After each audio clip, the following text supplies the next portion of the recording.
The Ice Age is coming. While everyone is struggling to survive, our MC is making the frozen frontiers his very own kingdom with his mysterious powers. In the middle of an unrecognizable frozen city where every infrastructure has been completely shut down, every mode of transportation at a standstill, an urgent report is coming in that the Earth has finally entered a new ice age at a rapid pace. The brave correspondent braced the cold as hard as he could, his microphone freezing over with every passing second, as he informed everyone that global temperatures would continue to drop even more with no signs of stopping. But he urges the public not to give up hope. Balling his fist, he projected confidence that the government had not forgotten about its citizens in these tough times. That as long as they stand together, the people of this strong nation will overcome this daunting crisis. Just as he was about to spiel more unity propaganda to quell the masses, a whole-ass frozen airplane made a crash landing in the middle of the city, plowing through the reporter and his whole crew. A man watched this final shot of the last news broadcast covered by the remaining TV station in the country. He watched it on a miserably frozen screen. After that plane crash landed on top of the remaining news network team, the TV finally cut into static. No more overcast news coverage of what's happening outside. The room of our protagonist, Han Feng, painted a picture of someone who tried to fight, but finally gave up. He did not even bother cleaning up the mess of what little supplies he had left. The area around his entrance is filled with boxes of useless stuff and dwindling provisions. Outside, someone had been knocking quite hard and calling his name in a panic. Finally hearing the incessant calling of his name, Han Feng stood up from his filthy, frozen apartment, took a steel bat modified with some nails, traces of blood still visible on its surface, and walked towards the door. Han Feng was gaunt. He had the combination of the thickest possible winter wear, but it was not enough to stave off the cold. He slowly and carefully peeked at the peephole to see who was on the other side of the door. Who he saw shocked him. It also excited him a little bit. It was a woman he was very familiar with before the Ice Age even kicked in. She also had her thickest winter wear on, but standing outside, exposed to the elements, made her face red and her body shiver uncontrollably. Han Feng opened the door with a slight flush on his face. The woman's name is Hyona, and he has no idea what she is doing outside of his door. Still holding the bat, he urged her to come inside where it was warmer and safer. These days, the outside world has turned into a dangerous, lawless land. Hyona swung the door open wider to enter Han Feng's relatively safer room. The next thing you know, she was already grabbing him by the collar and pushing her lips onto his. Her little bonnet even fell with how fast she moved. Han Feng was surprised, but he did not pull back, and his cheeks got even redder. This deep and passionate kiss went on for way too long, if you ask me. But let our boy get some of that sloppy kiss action in the middle of an abandoned hallway outside his home. When they separated, both Han Feng and Hyona were breathing heavily, their tongues still out, spit still dribbling. The world is ending, and this is what they're doing? Totally understandable. Realizing what just happened, Han Feng pulled back and asked what had gotten into this woman that she would just grab him and kiss him the second he opened the door. Still trying to catch her breath, she confessed that she had a realization that Han Feng was the man that she truly loved all this time. Tears were starting to form in the corner of her expressive eyes while telling him that he was the one she was supposed to be with all along. It takes a crisis to see someone's true colors, to see who really cares for you. Who will be there for you no matter how hard things get. Speaking of hard, Hyona wanted to prove that what she was saying was the truth by taking Han Feng's hands and putting them against her chest to feel how fast her heart was beating. She promised that she would be willing to do anything just so they could be together now. Hearing the word anything wiped out any semblance of rationality in our boy's brain. All the red flags turned green. To finally seal the deal, Hyona started pressing her thighs against Han Feng's flagpole while grinding and pulling him closer. He did not stand a chance at all. The world might be encased in ice and supplies might be low, but he was heating up like never before, and something was rising in the lower regions. Han Feng looked at Hyona directly in her eyes as she caressed his cheeks tenderly. He confessed that those words she just said meant the world to him. However, the doorframe is not the right place for them to continue this. Hyona gently shushed him so he would not say another word. All she wants right now is for Han Feng to close his eyes and feel the moment. Against his logical mind, Han Feng did what she asked. Now that his eyes were closed, he asked what was supposed to happen next. Well, that's when another guy comes in, gripping the door ominously. This mystery guy swung the frozen door wide open, locked onto Han Feng's head, and smashed a blunt weapon with killing intent. Poor Han Feng did not see it coming. His skull was crushed while his eyes were closed. It was a bloody and brutal mess. A cruel sneak attack splattered blood all over the apartment entrance. Hyona and the mystery man entered the apartment. She shivered and stuttered, seemingly shocked that her partner in crime would actually kill Han Feng. The man scoffed and told her to stop playing innocent, for she knew that this was the only way this encounter could go. The world went to hell a long time ago. One less mouth to feed is not going to change anything. Enough about dwelling on the brutal attack. It's time to see what this Hanfeng chump has been hoarding. If they play their cards right, they might even get enough supplies to survive until rescue comes. The messed up part was that Hanfeng did not die immediately. He lay down on the freezing cold ground, trembling in agony while all the blood that spilled from his head wound froze as soon as it got out. He was not really clear as to what happened, but he could not move. Maybe it has come. Perhaps he was finally dying. He can finally know what it feels like to lose his life. The last thing he saw was the mystery man and that evil witch, Hyona, flirting a few meters away from his limp body. He's been touching her in places he could only dream of as he promises to reward her for her best actress performance that made the whole operation possible. As Hanfeng's eyes closed for good, the hatred he felt for that cold-hearted felt unbearably heavy. He swore that if there was a next life, he would never let himself be a lovesick puppy again. In the empty darkness that he was plunged into, Hanfeng started seeing little droplets of light. It started from a little speck that started growing into something bigger and more substantial. As it got even brighter, Hanfeng started questioning what the hell was happening. He subconsciously extended his arm. His skin was translucent, like it was an entirely different entity. The warm light attracted him after suffering through the endless cold of the real world. May this be the path to heaven, but the golden light suddenly changed its color to red.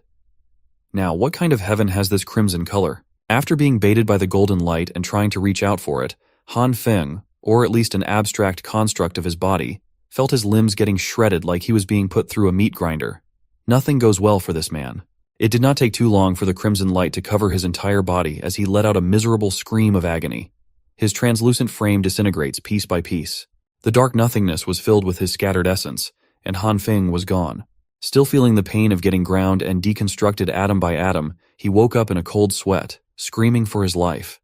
The pain was way too real. He was seduced into closing his eyes, bonked in the head for being too horny, died a depressing death, woke up in an empty void, got tricked into being torn from an atomic level, and now he doesn't know where he is. He looked around, and the sun shone bright through his balcony. His soft and comfortable bed was nice and clean. The air felt fresh as it lifted his curtains up. Hanfeng was far from the cruel world he had gotten used to. It took him 30 minutes to absorb the wild things that had happened to him over the past few hours. He spent those 30 minutes reveling in the perfect view of the residential area overlooking his apartment. Hanfeng could not get over the fact that the sun was shining again. He missed its warmth and its light. He thought that he would never feel this type of comfort and warmth ever again. He just checked the date, and it seems to be that it's the morning of June 28th.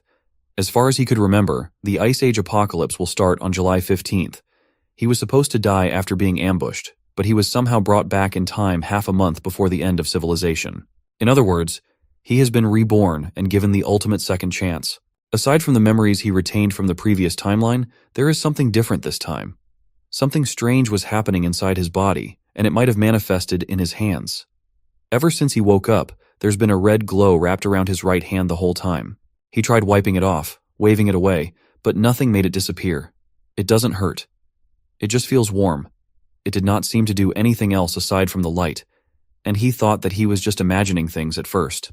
Hanfeng must have stayed so long pondering what was happening on his balcony that he started sneezing.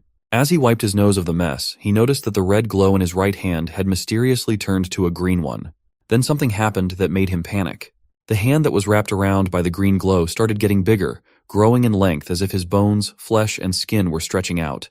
Anyone will freak out if they see their hands doing that. Afraid and confused, Hanfeng stormed into his room and slammed the balcony door shut as fast as he could.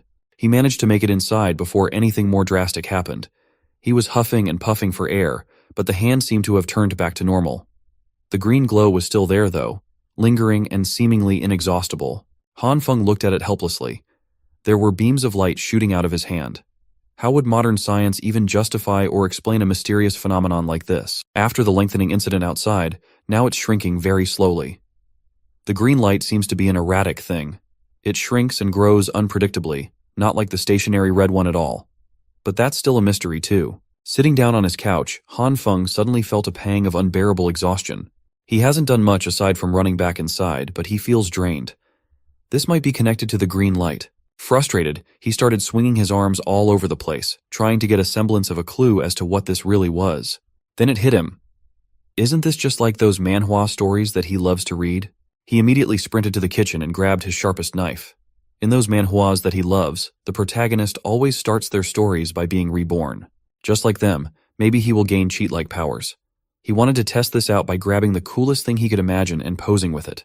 After a few minutes of waiting for something to happen, anything to change, Han Feng just scratched his head in shame as the sharp knife did not react with the light in his hand at all. He was so busy trying to find out if he had some fantastic, cheat-like powers that he neglected his exhaustion and the rumbling of his stomach. He's just starving at this point.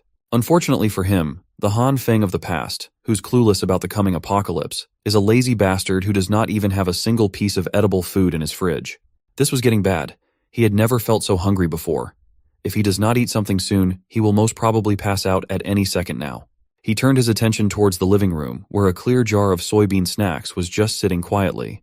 These roasted soybeans were just some leftover snacks he got before the apocalypse. It's not exactly a complete and filling meal, but it will have to do for now. It should tide the hunger before he hits up the supermarket later. He grabbed one of the roasted soybeans, unconsciously using his right hand, momentarily forgetting that it had the mysterious green light wrapped around it. Han Feng was too hungry to think of anything else.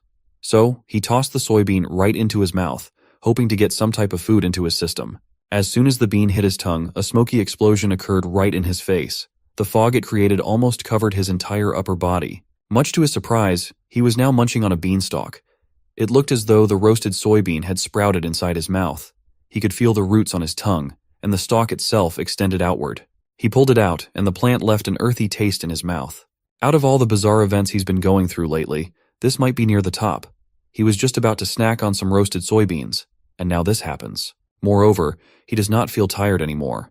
It seems like that explosion on his face erased the hungry sensation he was feeling. Looking down at his right hand, the green light has vanished too. Maybe all of this has something to do with what happened to the soybean. He plucked one of the pods in the stalk and examined it carefully. Opening the luscious green pod, he confirmed that it was just an ordinary fresh bean sprout. Maybe this is the power that he was daydreaming about. No matter what, this is undoubtedly an incredible discovery that should be studied more. Still, he can't really research anything while worrying about dying of hunger at any moment. Right now, he has a bigger fish to fry in the form of stocking up on supplies before the end of the world, as everyone knows. For the first time in a long time, Han Feng could walk out of his apartment to feel the sun on his skin and hear the birds sing. He could walk amongst the bustling crowd of people in the commercial district, minding their own business instead of holing up in their homes, fearing the cold. Han Feng was in deep thought as he walked to his destination. Let's get this straight. First, the red glow around his hand has turned to green. The green light shrinks and grows his limbs, making his heart beat faster and super tired. When he touched the soybean snacks, it sprouted into a whole stalk. Looking at his right hand with more questions than answers, he wonders just what kind of power has been bestowed upon him by who knows who. He continued his contemplative walks casually until he heard a familiar, sweet voice calling his name that would have melted him before, but would make his blood boil now. Han Feng did not realize it right away, and turned around to see who was calling him by name. It was that evil witch that got him brutally killed, Lee Hyuna. She flashed her wide smile. Her makeup was on point, hiding her rotten personality. She asked if Han Feng was out shopping too. She even employed her expert witch tricks, appearing as pretty as humanly possible while commenting about how it's like fate that they ran into each other in this place. Han Feng hasn't really had the chance to digest everything that has happened yet. But seeing Lee Hyuna out in the wild is starting to bring back the bitterness he held onto until his final breath. Lee Hyuna used to be the goddess of his dreams for 3 long years. He was a simp that did everything in his power to make her happy. He did all that, knowing full well that he was nothing but just another fallback guy in the friend zone. No, he wasn't even in the friend zone. He was just a piggy bank. For all those years of devoting himself and his wallet to the wrong girl, he never would have thought that she would be the one that would get him killed. Before he could go out of control, Han Feng pinched himself to stay grounded and calm. It took every bit of his willpower to do so. Thinking rationally now is not the time to take his revenge. Not yet, at least. First, he needs to take care of the supply problem unless he wants to be miserable and hungry in the Ice Age again. Lee Hyuna walked closer and waved her hand around his eyes while asking what he was spacing out for. This has never happened before. It used to be that just hearing her voice would make the poor sap swoon. Han Feng swallowed his hatred for the witch and faked a smile as he apologized for being speechless and for how especially beautiful she looked today. She was just so radiant that he got a bit lost in the moment. Now that's more like it. Lee Hyuna coyly laughed and asked when he got so smooth with his lines like that. Her lips lifted to a slight and confident smirk, thinking that he got this boy eating at the palm of her hands. So, she went for the heart kill shot with the most adorable pose in her arsenal. Lee Hyona invited Han Feng to go shopping together, but they had run into each other anyway. Now, there is a limit to how much time Han Feng could face her without losing control of his rage.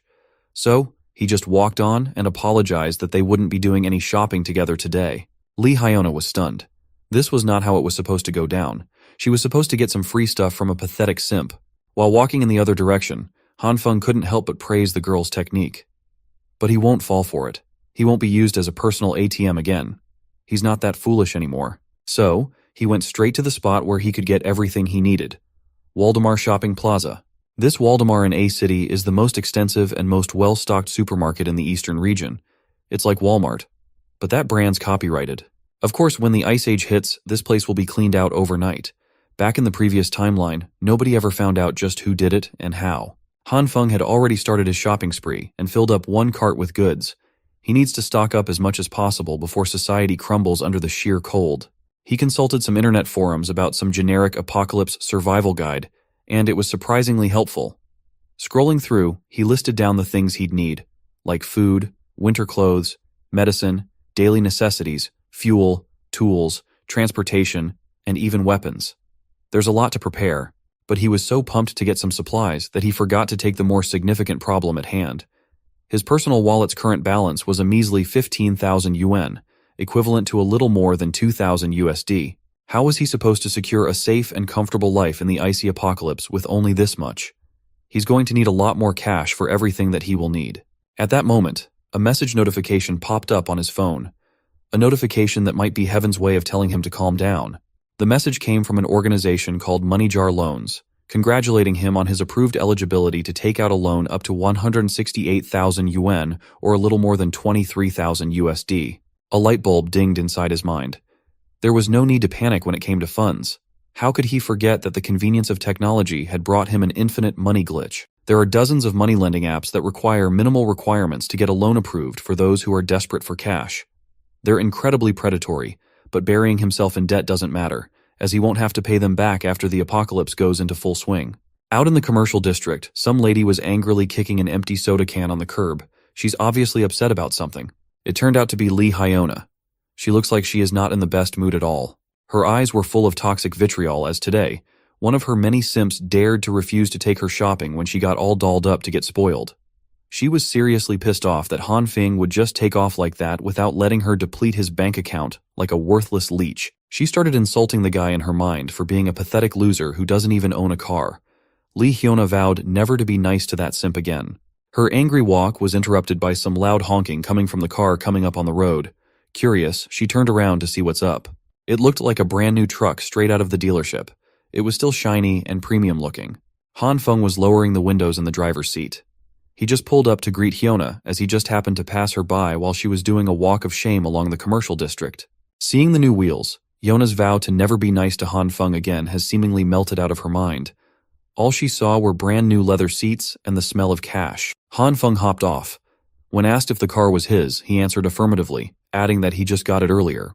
She came up to the witch and made up some story about how his dad has been killing it in the United States, business-wise, so he got some cash to blow. He even added that he just got out of the airport after dropping off his old man. Lee Hyona's face lit up. The only thing that could make that happen would be the possibility of striking it rich. So, she took a deep breath and put her game face on for Han Feng. This is the second time that she's doing this today. She looked to the ground and started trembling lightly. Knowing that Han Feng took his wealthy father to the airport today, she began apologizing for asking him to go shopping without knowing that he'd have a busy schedule. Then the waterworks came down. She started summoning those tears at the perfect time while meekly telling Han Feng that he was so cold to her earlier. She thought he was ditching a good friend. Han Feng smiled with satisfaction. This Academy-worthy acting would have worked wonders with the previous him, but things are different now. He could see through it all. This silly girl was a pro. He did not hesitate to hold her by the waist, pulling her closer. His other hand took hold of her chin, and they looked each other in the eye. Lee Hyona was taken aback by the fact that one of her simps was so confidently forward. Han Feng put on an acting masterclass himself, promising to never ditch her as she's way too important for him to do such a cruel thing. For a split second, there was an imperceptible twisted smile on her face. but she quickly wiped it off. Continuing with her sincere, sweet girl act, she brought out the big guns. Lee Hyuna admitted that Han Feng's pretty special in her life too. She even invited him to have lunch and watch a movie today so she could get to know him better. Just as she was about to ask for his answer, Han Feng was already gone like the wind. It was the perfect, unnoticeable escape. Hyuna was speechless. Her heartfelt confession was actually directed towards nothing but air. Han Feng was already tinkering with the piles of boxes in the back of his truck. He was playfully complaining about how he still has to carry so many things and how busy his schedule is. Clearly infuriated that her attack did not land, Lee Hyuna tried her best to keep her sweet girl composure as she asked why he bought so much stuff. He replied that this much is nothing special. He just grabbed some things he likes. To torment the witch even further, Han Feng lied through his teeth and enthusiastically told her that he got a present for the lady too. Not wanting to overplay her hand, Lee Hyuna waved goodbye as she walked in the direction of her home. She smiled and said that she was looking forward to that gift. As soon as she turned her back towards Han Feng, her supposed biggest simp, a sly smile appeared on her lips, proud of how she dealt with her piggy bank. On the other hand, Han Feng was just having fun messing with the witch. Knowing this woman, he knew that he couldn't let her find out about his little stockpile of supplies. All this stuff will be his ticket to surviving the apocalypse, after all. Lee Hyuna will just have to wait for her turn. Once the world ends, Han Feng will make sure that she gets what's coming to her. That mystery guy who bashed him on the head too. His anxiety about the incoming inevitable collapse of society is starting to melt. Han Feng is actually starting to look forward to what's coming now. The next day came, June 29th. Again, July 15th will be D-Day. It will be the beginning of the end. First comes the heavy snow, then the temperature will drastically plummet down to negative 20 degrees Celsius at an alarming rate. Over the next month after that, temperatures will continue to gradually drop day by day, reaching lows of up to negative 70 degrees Celsius. At that point, the world would be encased in ice and snow completely, making it almost impossible to go outside. The first thing that Han Feng secured was his bountiful food supplies. Aside from the sheer volume of stock, he also needs everything packed and sealed securely. He can't let the neighbors sense that something's going on.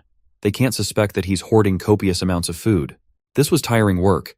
Some of the sensitive supplies had to be moved at night when no one was around. Han Feng doesn't trust anyone enough to help, so he has to do it on his own. Once the apocalyptic ice age starts, the power grid will be extremely unstable. That's where his newest purchase shines. A heavy-duty generator plus enough fuel to keep it running for a whole year at the very least. With power secured, he now has to consider the fatal consequence of the building's heating system stopping. He had to call in some specialized contractors to modify his home for independent heating. Han Feng also ordered some reinforced doors and windows while he was at it. He needed a dedicated room to store all the supplies that he had hoarded, so he used an empty bedroom for all the essentials. By the time he finished preparing everything listed in his little notebook of survival, it was already July 14th. Just one more day before the temperature plummets and everything descends to chaos. Next up on his list is the main event that he's been postponing out of uncertainty all this time. It is time to buckle down and actually study his mysterious ability. Han Feng made a home-cooked meal for dinner while pondering his survival in the incoming Ice Age apocalypse. When things get hard, relying solely on the supplies he has accumulated won't be enough. But he has a possible answer to this problem. His power to manipulate plants in some mystical way might be his only hope for a sustainable future. The meal he cooked featured soybeans as its main ingredient. That's right, the same beans he conjured from a single roasted snack using his ability. He racked his brain and tried so many gestures and possible triggers, but the lights hadn't come out yet. The activation is so random that finding the right trigger is nearly impossible. For now, it is time for a risky taste test. He needs to make sure the food conjured by his abilities is edible.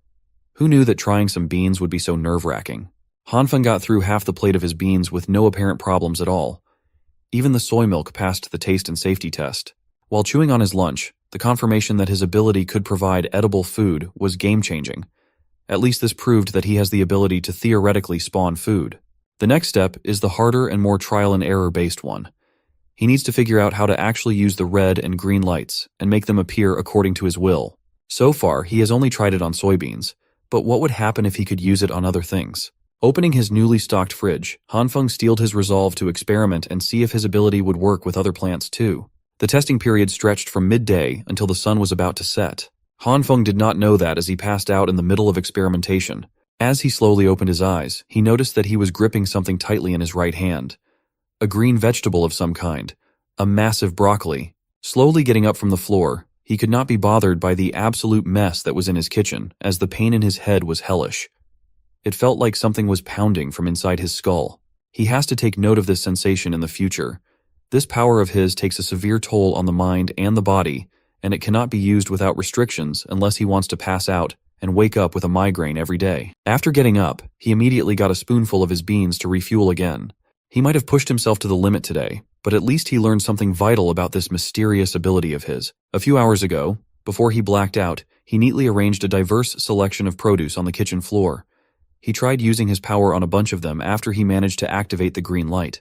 Some root crops like potatoes did not react to his green light at all for some unknown reason. But not all of them were duds. Some of the crops grew from the seeds into full-blown plants like the soybean stalks. Wheat was one of those. And some neither stayed the same nor grew into full-blown crops. They just exploded in his hands like mini-bombs. It was a frightening experience that caught Han Feng off guard. After those explosions, the plants would turn into a substance that looked like coal but was very light. This development was certainly outside of his expectations. Thankfully, he could find some decent use for these inedible black substances. They are used to heat the space like coal when put together in a container and lit up. Coming from a future where heat was a luxury, Han Feng would gladly take these little balls of warmth. No more worrying about staying warm in the future. After a bunch of explosions, he tried many more times and failed most of them. He just kept chucking those black balls into the bucket one by one. When he got into some seeds he bought, he chose to take a more meditative stance while forcing himself to focus on controlling his breathing.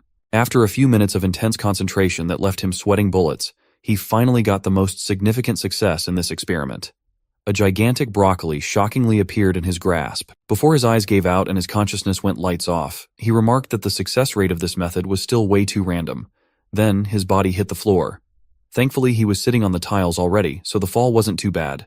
Now he's awake, and his belly is full of beans. He played around with the broccoli while thinking long and hard and still failing to find any patterns to this ability. But he can't give up.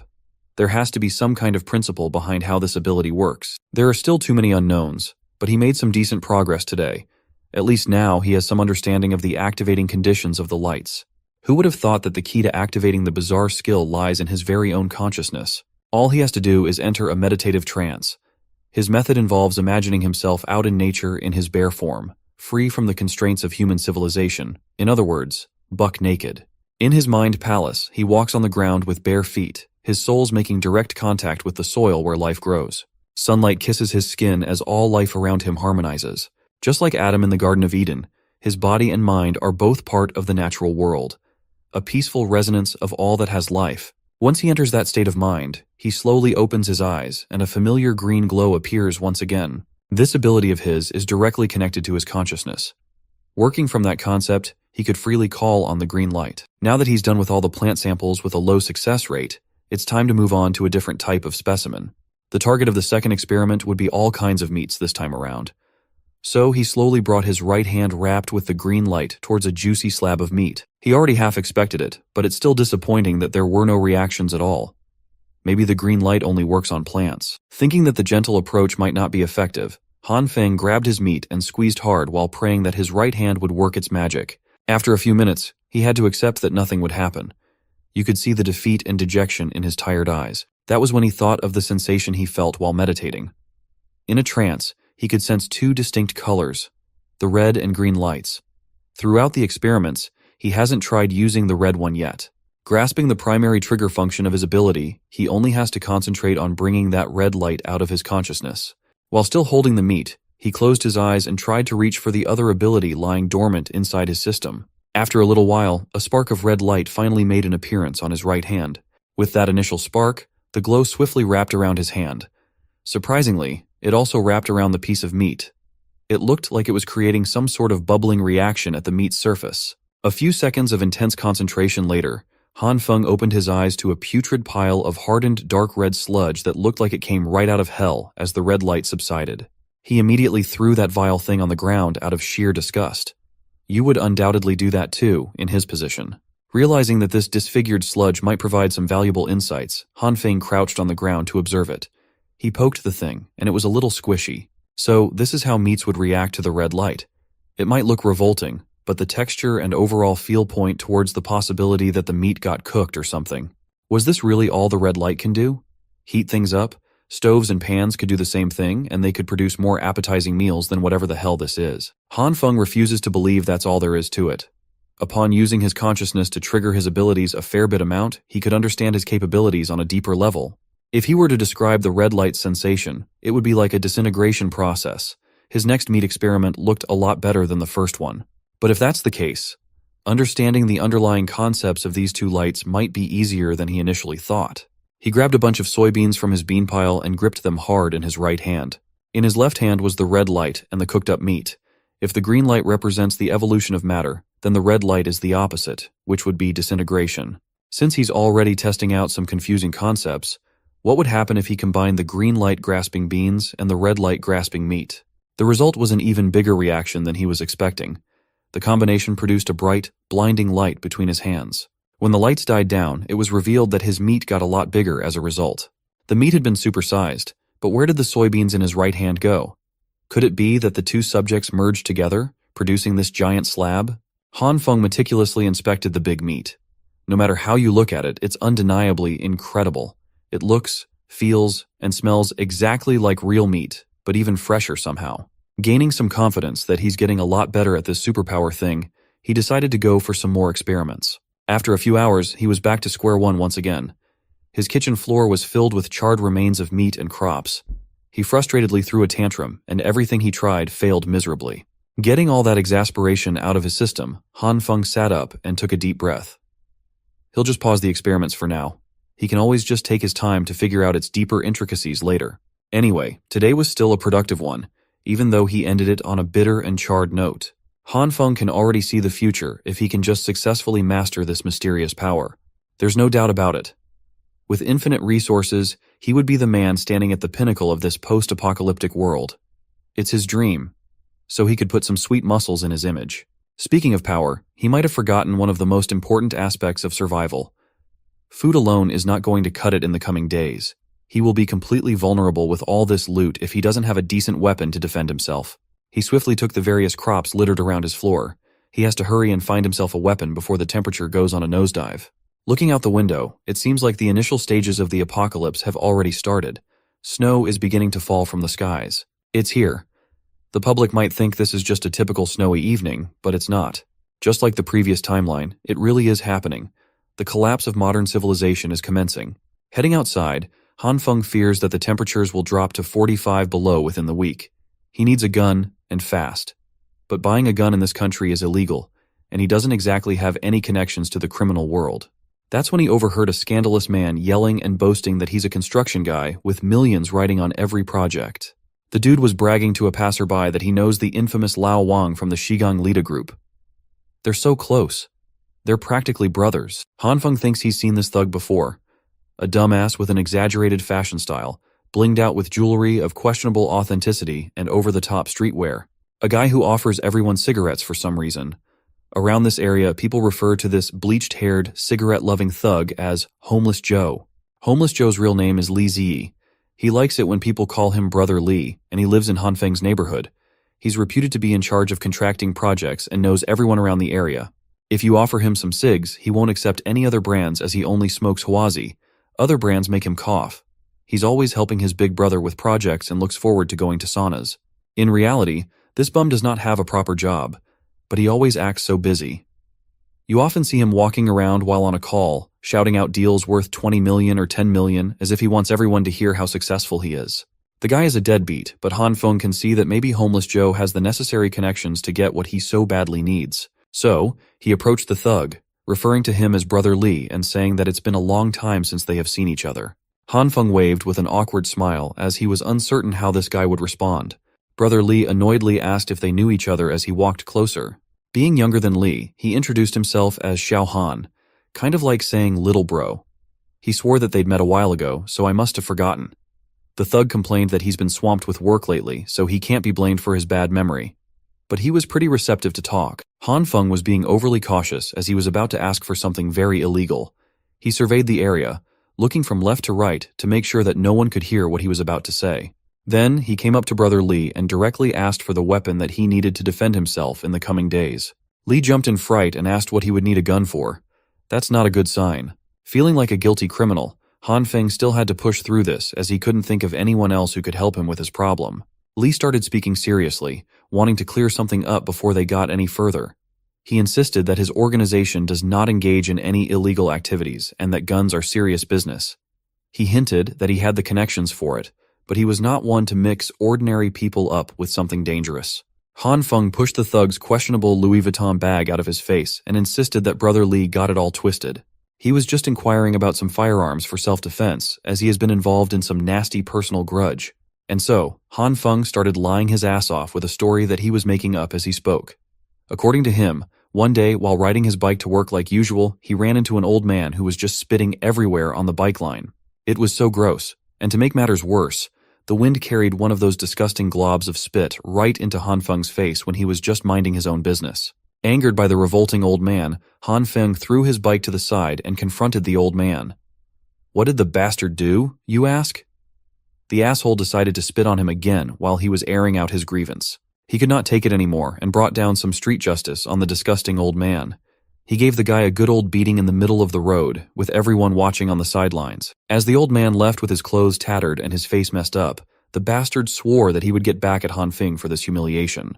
The very next day, that old man was patched up and waiting for Han Feng on the usual bike route. This time, he had some goons with him.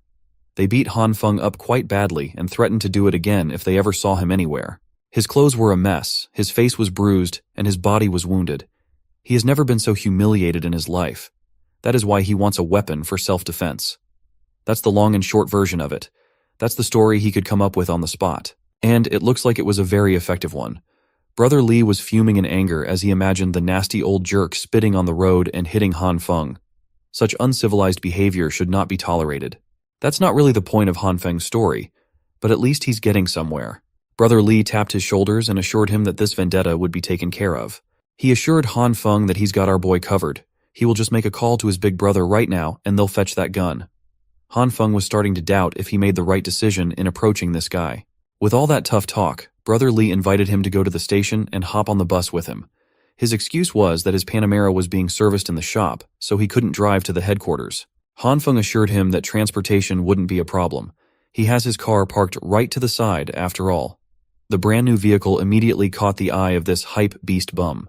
On the drive over to his big brother, Li could not stop going on and on about how Han Feng is living the good life and asked how much this new ride costs. It was about 700,000 of borrowed money. As he casually gave directions to turn left at the next intersection to reach the alleged office, Brother Li kept on snapping pics of himself sitting in the new leather seats. His social media handle was Handsome Spicy Guy, and tonight's post was a picture of his dumbass face with a caption complaining about how his SUV's seat is still too hard to sit in on account of it being new. They pulled up to one of the seedier parts of the city. Some tough-looking guys were camped outside, complaining about the messed-up weather. You can't blame them, though. It went straight from summer to hardcore winter overnight. Seeing some crisp-looking wheels pull up, everyone turned to whoever was about to exit that car. Seeing that it was Li Zi, they flocked towards him to ask what was up. Brother Li just told them that he had some stuff to handle with Boss Liu. The other thugs assumed that the new Tiger SUV belonged to Li and started hassling him about the price tag. Li did not deny it at all. He even proudly boasted that he had spent 700 grand for the car. Han Feng was not upset though. Bragging that you own the car so confidently while the actual owner is standing nearby is kind of a goated, shameless move. As soon as they entered the establishment, the one known as Boss Liu, a hardcore gangster-looking man, came out upset that Big Mouth Li would disturb him so late in the evening. Brother Li visibly turned a lot more reserved in front of the boss, even offering his cigs politely. The big guy does not have time for any of that filler nonsense, though. He's a busy man. Brother Li introduced their little brother, Han Feng, as a buyer of something special.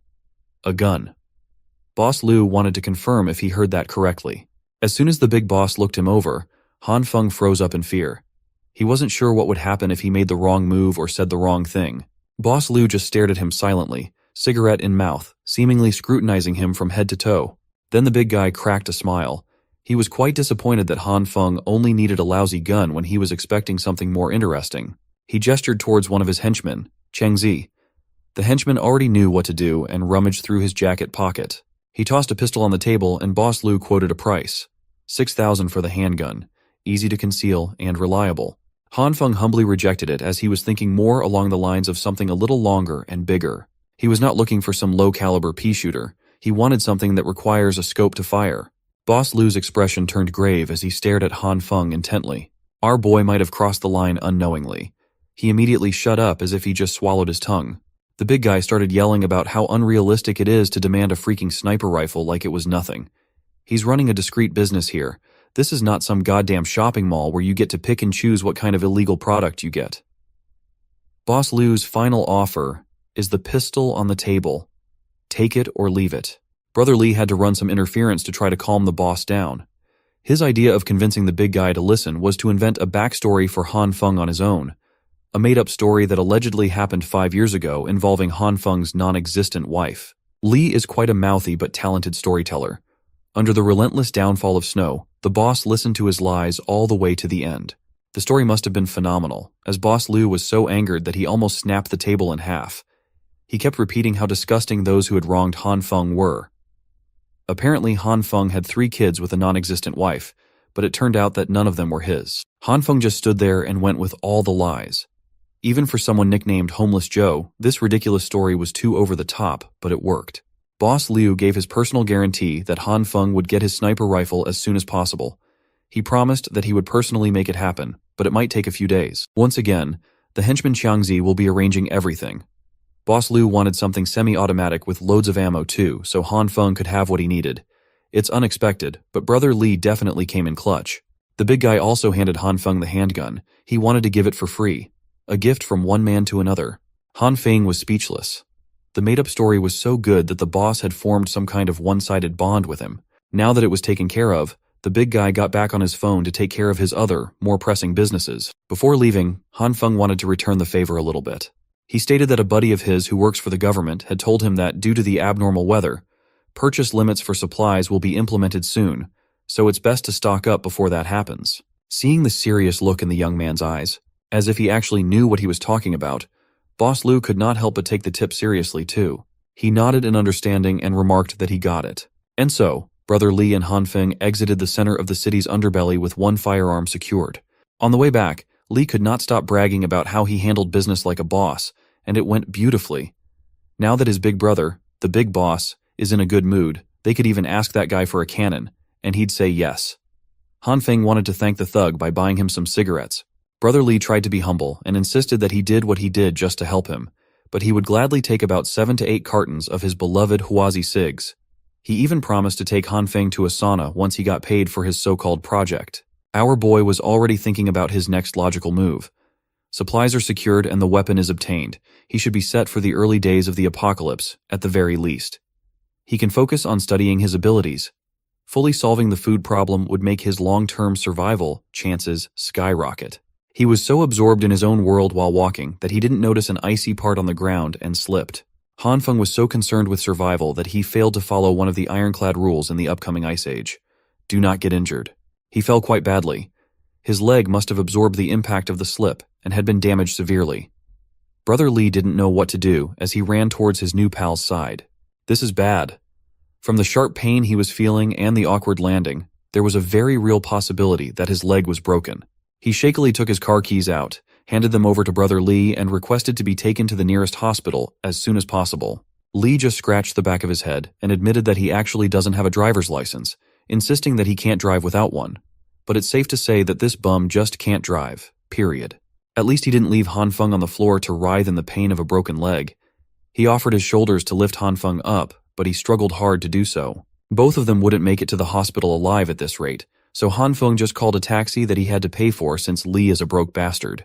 Even the hospital, an essential establishment, was starting to freeze over under the intensifying blizzard. In the nurse's office, someone named Jian was left to take care of the night shift on this whiteout night. The snow was getting heavier, and the roads were starting to get buried deep. Head nurse Jian had only just started her night shift, but calls coming from the hall were already flooding in as the emergency section was severely short-staffed. The pretty nurse had no other choice but to step up. Upon getting an x-ray in the hospital, it was confirmed that he had really broken his leg. The doctor explained that there was a stable fracture on his right tibia. It would be easy to set, but he'd need to stay for an hour of observation before going home with his meds. This accident could not have happened at a worse time. It just had to occur before the apocalypse went into full swing. While looking at his X-ray results, Han Feng regretted being so careless. Brother Lee accompanied him for most of the process, but the dude had to leave as he apparently had a few deals to handle. He's a real one though, and he even left his number in case Han Feng needed anything else. Now that he was alone in the hospital lobby, Han Feng sighed heavily. He wondered how he could make such a stupid mistake at such a crucial time. Looking at the chaos around him was stressful. The hospital quickly overflowed with patients, victims of accidents caused by the sudden blizzard and quickly plummeting temperatures. Emergency beds lined the hallways as a grim testament to the worsening conditions outside. As for him personally, he just wanted to get his meds and leave this place as fast as possible before the roads closed for good. Thankfully, his idle time would not be boring as a goddess had just walked right in front of him. Head nurse Jian had come to bolster the understaffed emergency room. The first bed she checked had a patient with heavy wounds. Next on her rotation was bed 5, where a patient's wounds had just been cleaned. Thankfully, the vitals were stable. Bed 5 just needed another dose of glucose in 10 minutes. She advised the attending nurse that if the patient's heart rate dropped below 80, epinephrine must be administered immediately. Throughout the rounds of the head nurse, Han Feng could not take his eyes off her. She was just amazing. Being a head nurse at such a young age, she must be a generational talent. On top of that, he saw how she dealt with all kinds of patients. She was kind and incredibly skilled. She looked like a radiant being in the middle of a hopeless place. Moreover, she was incredibly beautiful. She was working the hectic night shift, but her smile never faltered. She was basically an angel. He was so enamored that his eyes accidentally traveled to some ungentlemanly areas. Han Feng immediately averted his gaze out of respect. But head nurse Jian was just way too unaware of her surroundings. A real airhead. Suddenly, the old man sitting beside him started calling the attention of the pretty head nurse. She was not really required to tend to the patients outside of her rounds, but she still took the call with a smile. Head nurse Jian politely apologized to the old man and asked if she could come back a bit later to help, as she still needed to provide urgent care to some patients to cover for the staff shortage. The old man complained that his back hurt too much. He explained that the back pain had been worsening lately and wanted the head nurse to take a look to see what was causing it. In reality, this bastard was just a dirty perv trying to film below her skirt. Not noticing what was really happening, Jian just smiled and apologized once again, saying that for such back problems, they might need to schedule an X-ray just to be sure. The old perv started getting pushy, urging her to just take a quick look as he pointed to where it hurt. The bastard even got up from his seat to touch the angelic nurse inappropriately. Being the airhead that she usually was, Jian just laughed as she was naturally ticklish. For back problems, it's really advisable to wait for the resident physician's exam. The perv started pushing it, his hand crawling even lower from her waist. This disgusting act would have continued longer if something or someone had not made it stop. A freaking flying crutch forcefully smashed against the old perv, giving him some real back pain and knocking the phone away from his hands. Ever the kind-hearted healthcare worker, Jian wanted to check if the old man was all right. Thankfully, Han Feng came to her rescue, humbly apologizing for his crutch flying to the side as this was the first time he was using one. He bent over and went straight for the old perv's phone while blatantly questioning if it was broken or not. Just as he was about to touch it, the perv started sweating nervously and screaming at him to stay away from the phone. Han Feng did not listen. He walked all the way to the side of the room, got his bandage all messed up, and wouldn't let this freaking lecher get away with doing something so disgusting. As soon as he opened the phone, his suspicions were proven right. He looked at the creep directly in the eyes. If looks could kill, the geezer would have died by now. The proof was already there on the home screen. This perv had some nerve filming up a hard-working nurse's skirt and even assaulting her. There's no good reason why Han Feng shouldn't call security and have them escort the bastard to a jail cell where criminals love putting pervs in their place. Han Feng would be keeping the phone, and the next time he saw this old creep again, he threatened to ruin his miserable and revolting life. The old bastard knew he had no other choice but to flee and never show himself near this place again, and it infuriated him. The first chance he got up from that hospital floor and bolted out of the door like his life depended on it. Meanwhile, head nurse Jian was just confused as to how someone complaining about severe back pain could run so fast. Han Feng was shocked to see a first-hand display of the most comically naive person he had ever met. He decided to show her what the old fart was doing with the phone, filming up her skirt. Based on her reaction, she really did not notice anything wrong going on. Han Feng handed her the phone with the video footage so she could decide whether to wipe it or call the cops on the owner. He also reminded her to be more careful, so people like that perv wouldn't take advantage of her kindness. She smiled with the brightness of 1,000 stars and then asked if Han Feng's leg was supposed to be injured. The adrenaline from catching that old perv in the act must have numbed the pain from his broken leg, but now that it was dealt with, the pain came rushing back in and he screamed in agony.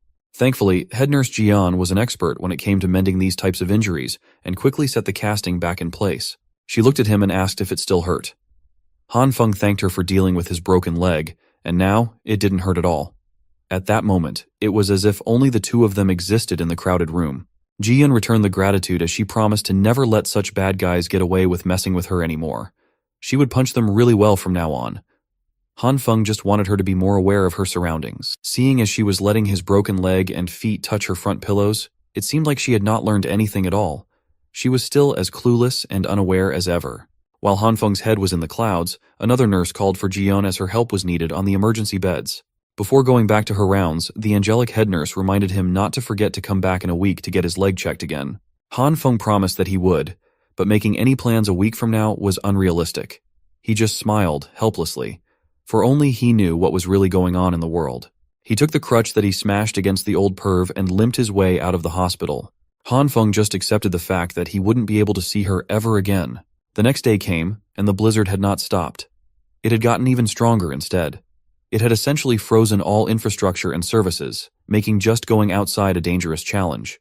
On the morning news, emergency weather reports kept coming in about how, within the next 24 hours, all regions of the country would be experiencing heavy snowfall and a sharp drop in temperatures.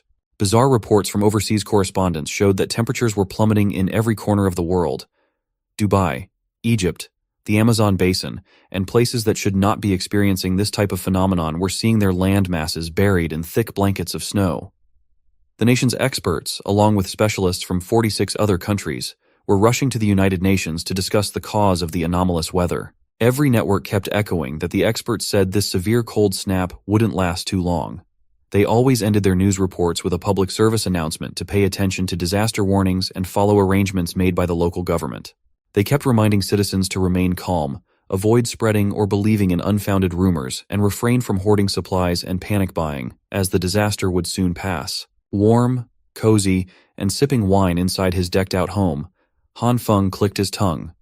The government and media just kept lying through their teeth, feeding the public BS to maintain order. If he hadn't died and come back to life already, he might even believe them. But this time was different.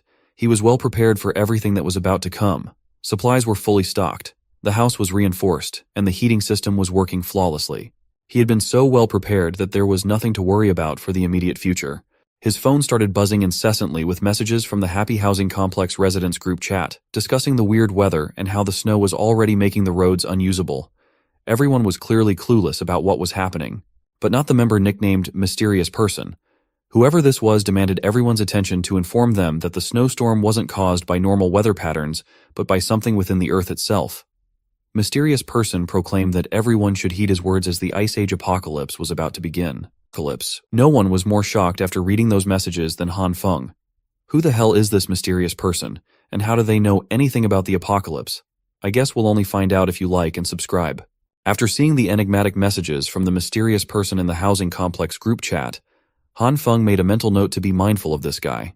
Meanwhile, the rest of the residents were complaining and demanding the property management team do something about the snow buildup. Most of them were starting to run out of supplies and were worried that the supermarkets would be emptied out. At this point in time, the Happy Housing Complex residents group chat was like an amusement park hinging on a very delicate balance. Most tenants were putting pressure on the property agents to get out and give them an explanation for why they couldn't restock essentials due to the inaccessibility of roads. The property management team was not even at fault here, but they still apologized for not being able to take any steps on account of the raging disaster. An admission of incapability made the tenants even more aggressive. Thinking that the management was useless, they demanded that the team refund their fees. Han Feng was in the middle of this heated discussion. He knew that this was a completely meaningless fight, as the snowstorm wasn't something humans could deal with. Thankfully, another person stood out from the crowd. His voice to stop the fighting pierced through the loud chaos. It was the glasses-wearing owner of Unit 611-1204. He explained that with the snowstorm being so heavy, clearing it out would be useless as it would build up again after a few hours. So, instead of fighting, maybe everyone could help clear it out. If they had done that, instead of bickering, they would have been able to go out long ago. He added that the property management team was just humans. They were also helpless in front of an abnormal natural disaster. He asked the tenants if they were just looking for someone to take their frustrations out on. The angry mob immediately turned on him for lecturing them about decency.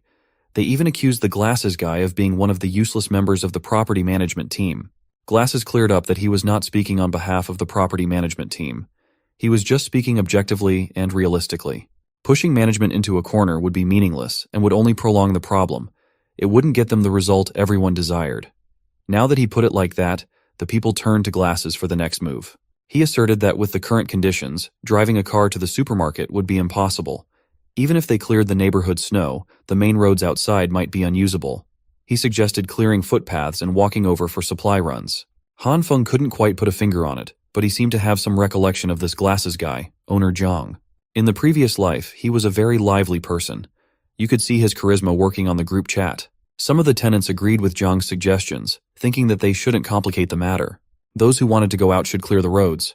Those who didn't should just shut up. Fighting and acting immaturely in the chat for half a day just to clear some snow was very annoying. Once everyone realized that what they were doing was cringe, the GC finally quieted down. Another person stepped up to volunteer in the clearing operation. He said he needed to hit the roads to go to his brother to discuss business worth a few million. Han Feng might not have seen a profile picture or a voice message, but that guy's manner of speaking seemed very similar to that of some gangster he knew. As soon as the first volunteer stepped up, more and more people raised their hands to join the operation, as most of them were running out of food. There was even a dazzling young lady who would brave the snowstorm, even though she was a little weaker than an average person.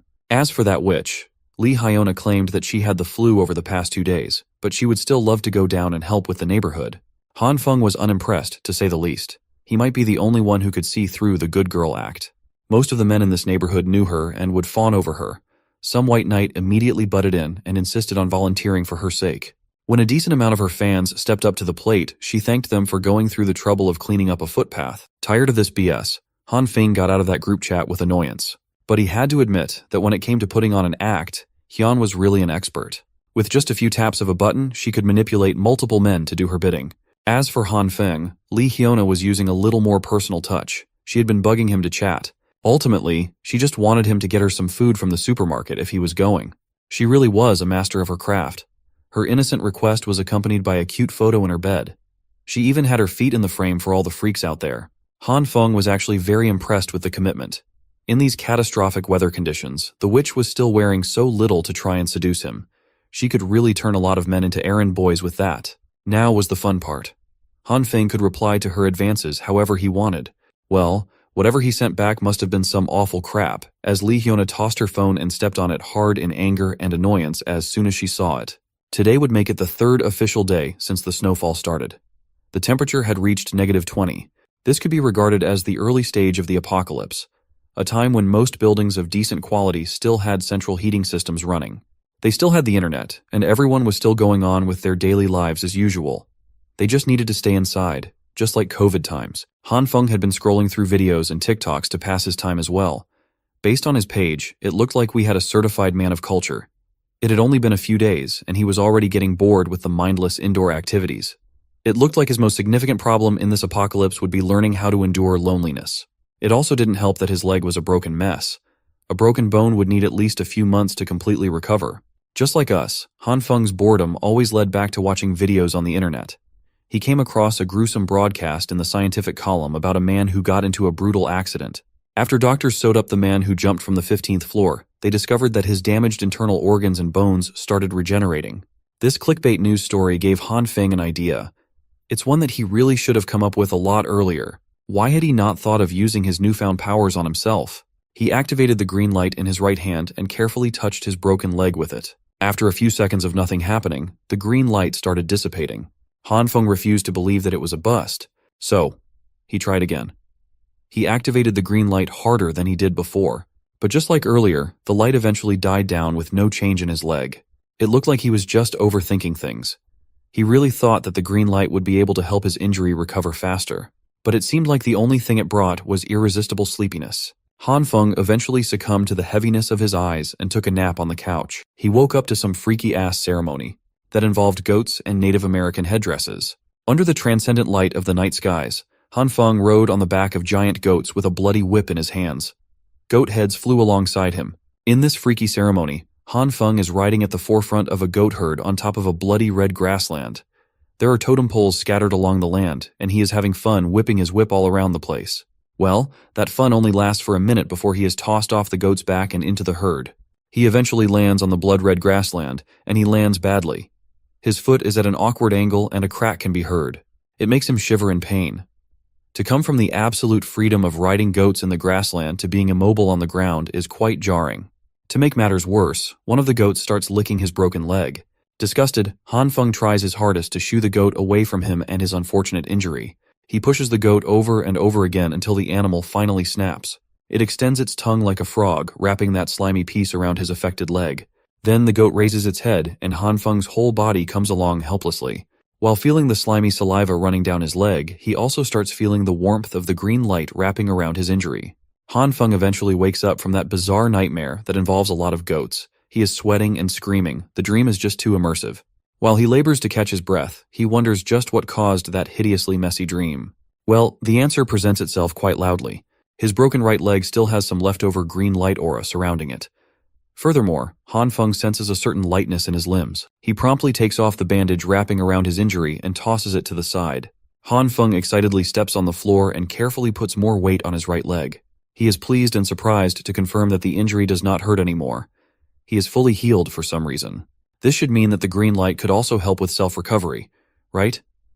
But could the healing process only take place while he's sleeping? There is only one way to find out, and that's by trying it out again in a localized body part. He shakily takes the sharpest kitchen knife he has and slowly puts it up against his other hand. Stealing his resolve, Han Feng cannot even watch while the blade's edge touches his flesh. He only needs a little prick, but the wound he makes on his fingertip flows quite freely with blood. Not wasting another second with a bleeding wound, Han Feng calls upon the green light to do its thing. Upon seeing the healing process up close and personal, Han Feng smiles to himself. He understands now. He has a real survival game-changer in his hands. Outside the building, those who volunteered to clear up a footpath diligently worked together for the good of the community. Glasses guy. Thanks everyone for participating in this difficult manual work. This Mr. Perfect even singles out the oldest of the bunch, Uncle Liu, and politely apologizes for all the trouble. Zhang Xueyu really knows what to say in any situation. Uncle Liu Guangyao just laughs and insists that he didn't do much as most of the actual work was done thanks to the Jin brothers. Those two, Jin Qinwen and Jin Qinwu, really went all out for the clearing operation.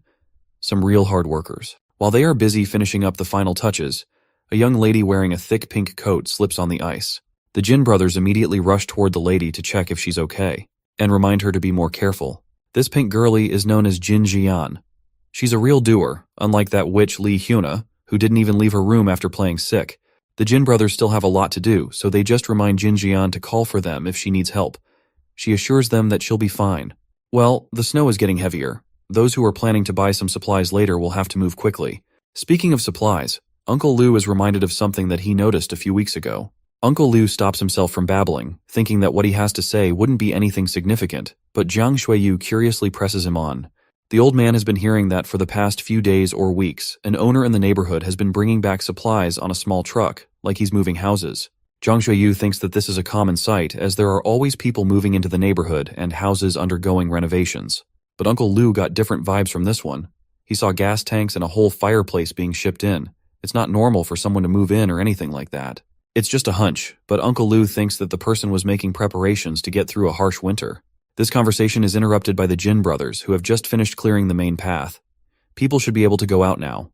Uncle Liu promptly thanked them for going all out. But unbeknownst to everyone, there's another tenant listening in from earlier. He heard talks about making preparations for the winter, and his morbid interest has been piqued. This weirdo is quickly neutralized by a snowball landing on the back of his head. Wu Kuan-yu is brought down a peg by this gorgeous woman, Liu Yan. The weirdo tries to argue that he's been doing everything alone since earlier, and she's just been watching from the side. But Liu Yan just dismisses him as an unruly child. Zhang Xueyu breaks up the fight between the two and informs them that the main path has been cleared and is now good to go. This means that the volunteers can stop shoveling and get ready to head out to the supermarket for supplies instead. Looking at their shopping list, it seems like the Jin brothers have a lot to buy. They even want to buy some for their mom, thinking that she's going to need it. These two are good sons. For someone who didn't want to share the story earlier, Uncle Liu seems way too curious about Zhang Xueyu's thoughts on the matter of that tenant who brought in a ton of supplies. Truthfully speaking, Zhang Xueyu doesn't feel too concerned about hearsay. He still believes what the government and the authorities say, that this is just a brief snowstorm that will stop very soon. They only need to endure for a bit. Then they can return to normal. So, He's not too worried about those mysterious deliveries. But even if they step back and assume that this snowstorm is here to stay, if someone in the neighborhood is hoarding a massive stockpile of resources, isn't that a good thing for everyone? Uncle Liu immediately understands what Zhang Xueyu is implying. He praises the young one for being brainy. Under the ruthless snowfall with no signs of stopping, Zhang Xueyu leads some of the tenants to the supermarket. He makes sure that everyone queues up properly. With the snow getting heavier, they need to try and get back within 3 hours. If they get past the 3-hour mark, who knows if they'll even have a road to walk back on. While those brave souls enter the unknown and endure the harsh environment, Han Feng is passed out in his warm and cozy living room, drooling on himself. He would have stayed holed up on this couch forever with all the soda and junk food to tide him over the dull day, if not for the annoying voice calling him to the door. Han Feng lazily opens his door. He wipes the sleep from his eyes and sees homeless Joe. I mean Brother Lee. Well, the smooth-talking gangster has come in clutch once again. Hidden inside a big bag is a semi-automatic rifle complete with a proper crosshair. It's precisely what Han Feng wanted. This was the promised gift from Boss Liu. Brother Lee had agreed to bring it because he had stocked up on supplies beforehand and could now afford not to run around the city like crazy looking for supplies like most of the other citizens. But even so, Han Feng was grateful to him for coming in this weather. Brother Lee also had some very interesting information that various rumors had already started to spread about. Last night, some unknown person had cleaned out the shelves of a supermarket in the Eastern District. And when the Boss Liu gang cleared their way out of the snow yesterday, they were met with nothing but emptiness in the supermarket. To Han Feng, something like this seemed unbelievable, to completely clean out a huge supermarket in one night. Who could be capable of such a thing? However, there was no doubt in Brother Lee's words, and it had definitely happened. Han Feng was now beginning to realize that something even stranger than in his previous life was happening around him. It looked like he wasn't the only one who had gained superpowers. For a second, his thoughts were interrupted by Brother Lee. He advised Han Feng to wear more warm clothes and be careful. After that, he said goodbye and left. Finally, our hero could be alone and think things over.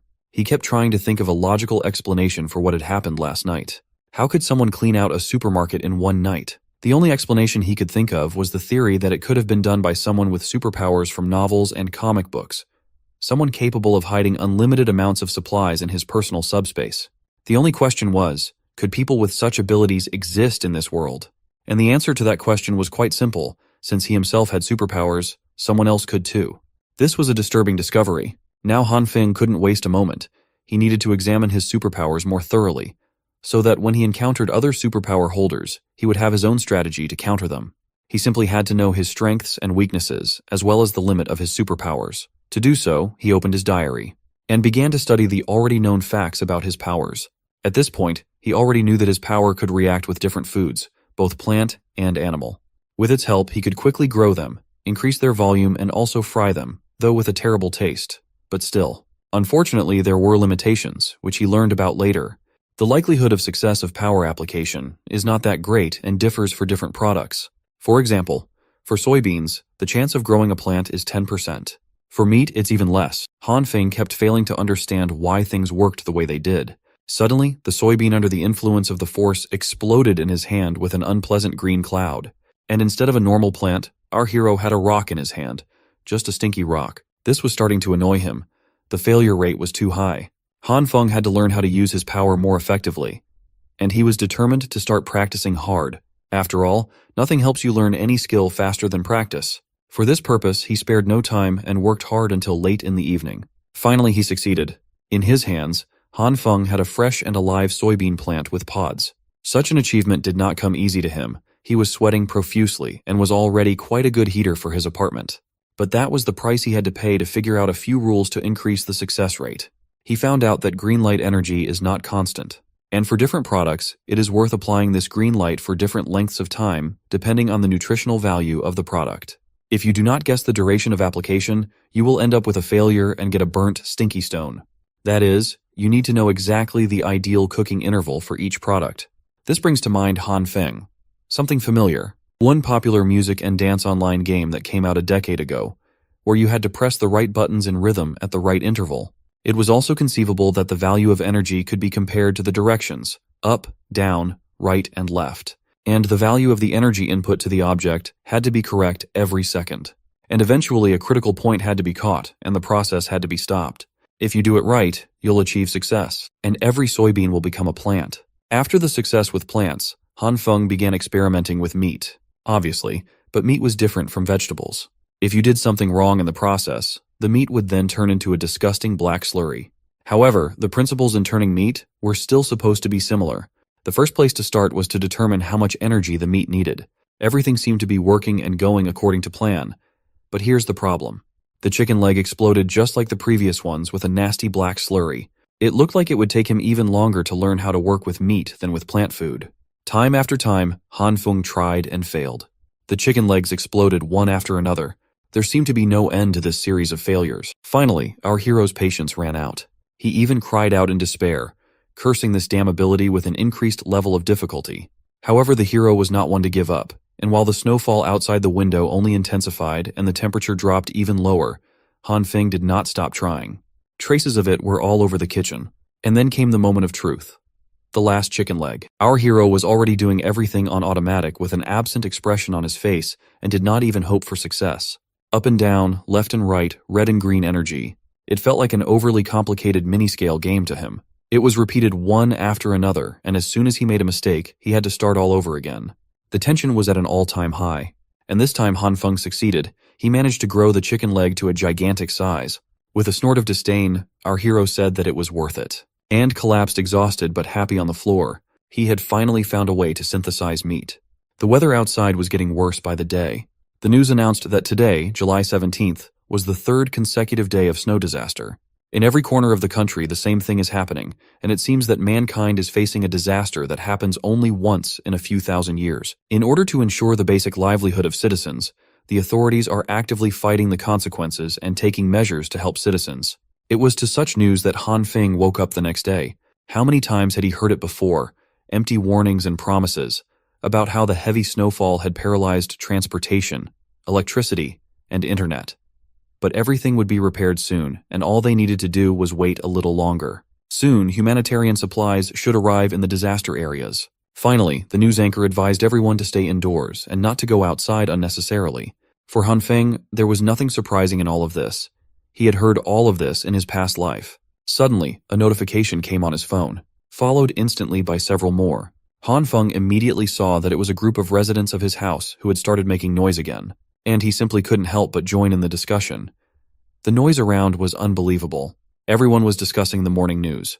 Some believed that the rescuers would come and help them. Others thought it was all empty promises and made plans to save themselves. Only one avatar stood out from the crowd and asked the gullible if they really believed what was being said on the news. It was old Uncle Liu, and he absolutely did not believe what was being said on TV. If everything was under the control of the government, the rescue teams would have arrived long ago. Instead, he had heard rumors from old friends that the government was assembling armored vehicles, tanks, and other heavy weapons in City A, the capital of the country. They are probably preparing for the war that is about to break out. After hearing the very real possibility of an all-out war against an unknown enemy, a chilling silence swept through the group chat full of paranoid survivors. Then came the eruption of concerns, asking Uncle Liu if what he said was true. If it was, weren't they basically done for? Meanwhile, Han Feng was just fascinated by the coming up of the issue of war. He had heard something about this progression in his previous life. Mr. Zhang interjected to quiet all the noise. He asserted that if what Uncle Liu said was true, then they had to start taking survival measures to save everyone. Some owners in the neighborhood had already run out of supplies. With support resources from the government still uncertain, he proposed organizing for those who were facing difficulties. He passionately suggested that those with ample supplies donate some of their stash. To serve as an example, Mr. Zhang pledged to donate half of his supplies to anyone in need. Other owners quickly discussed what was being put forward in hushed tones. One guy wholeheartedly agreed with Mr. Zhang's proposal, as everyone was just trying to get through the crisis. He pledged to donate what he could and even roped in Li Hyona. She knew this crazy guy, Wu Kuan-yu. That man was trying to humiliate her in front of everyone just because she rejected him before. So, Li Hyona had to play some defense, bringing out her meek girl persona while apologizing as she didn't have any spare supplies left. Most of her simps immediately jumped to defend the witch. This little commotion almost made the plan to organize impossible, as they couldn't even unite themselves with selfless acts. But donations eventually started pouring in. A lot of people must have been moved by Mr. Zhang's impassioned speech. Food, clothing, medicine, all the necessities were put forth. Mr. Zhang expressed his gratitude to those who were willing to help. Since there were quite a lot of people to manage, he thought it wise to appoint some owners to take charge of the operation. He would naturally lead the team, It would be an interim emergency committee responsible for planning and distributing donated supplies. Han Feng smirked as soon as he read the announcement. This interim committee thing happened in his previous life too. Sometime later, it would be revealed that it was all a scheme to take other people's resources. Today was the 19th of July, the 5th day of the apocalypse. Temperatures outside had already dropped to -40 degrees. Now was finally the day when the building's central heating system was no longer running due to the extreme frost. Everyone was desperately thinking and trying ways to keep their bodies warm without the convenience of heaters. Some managed to make a tiny fire inside their homes. It was the same as the previous timeline. It was terrible now, but the situation would only continue to get worse.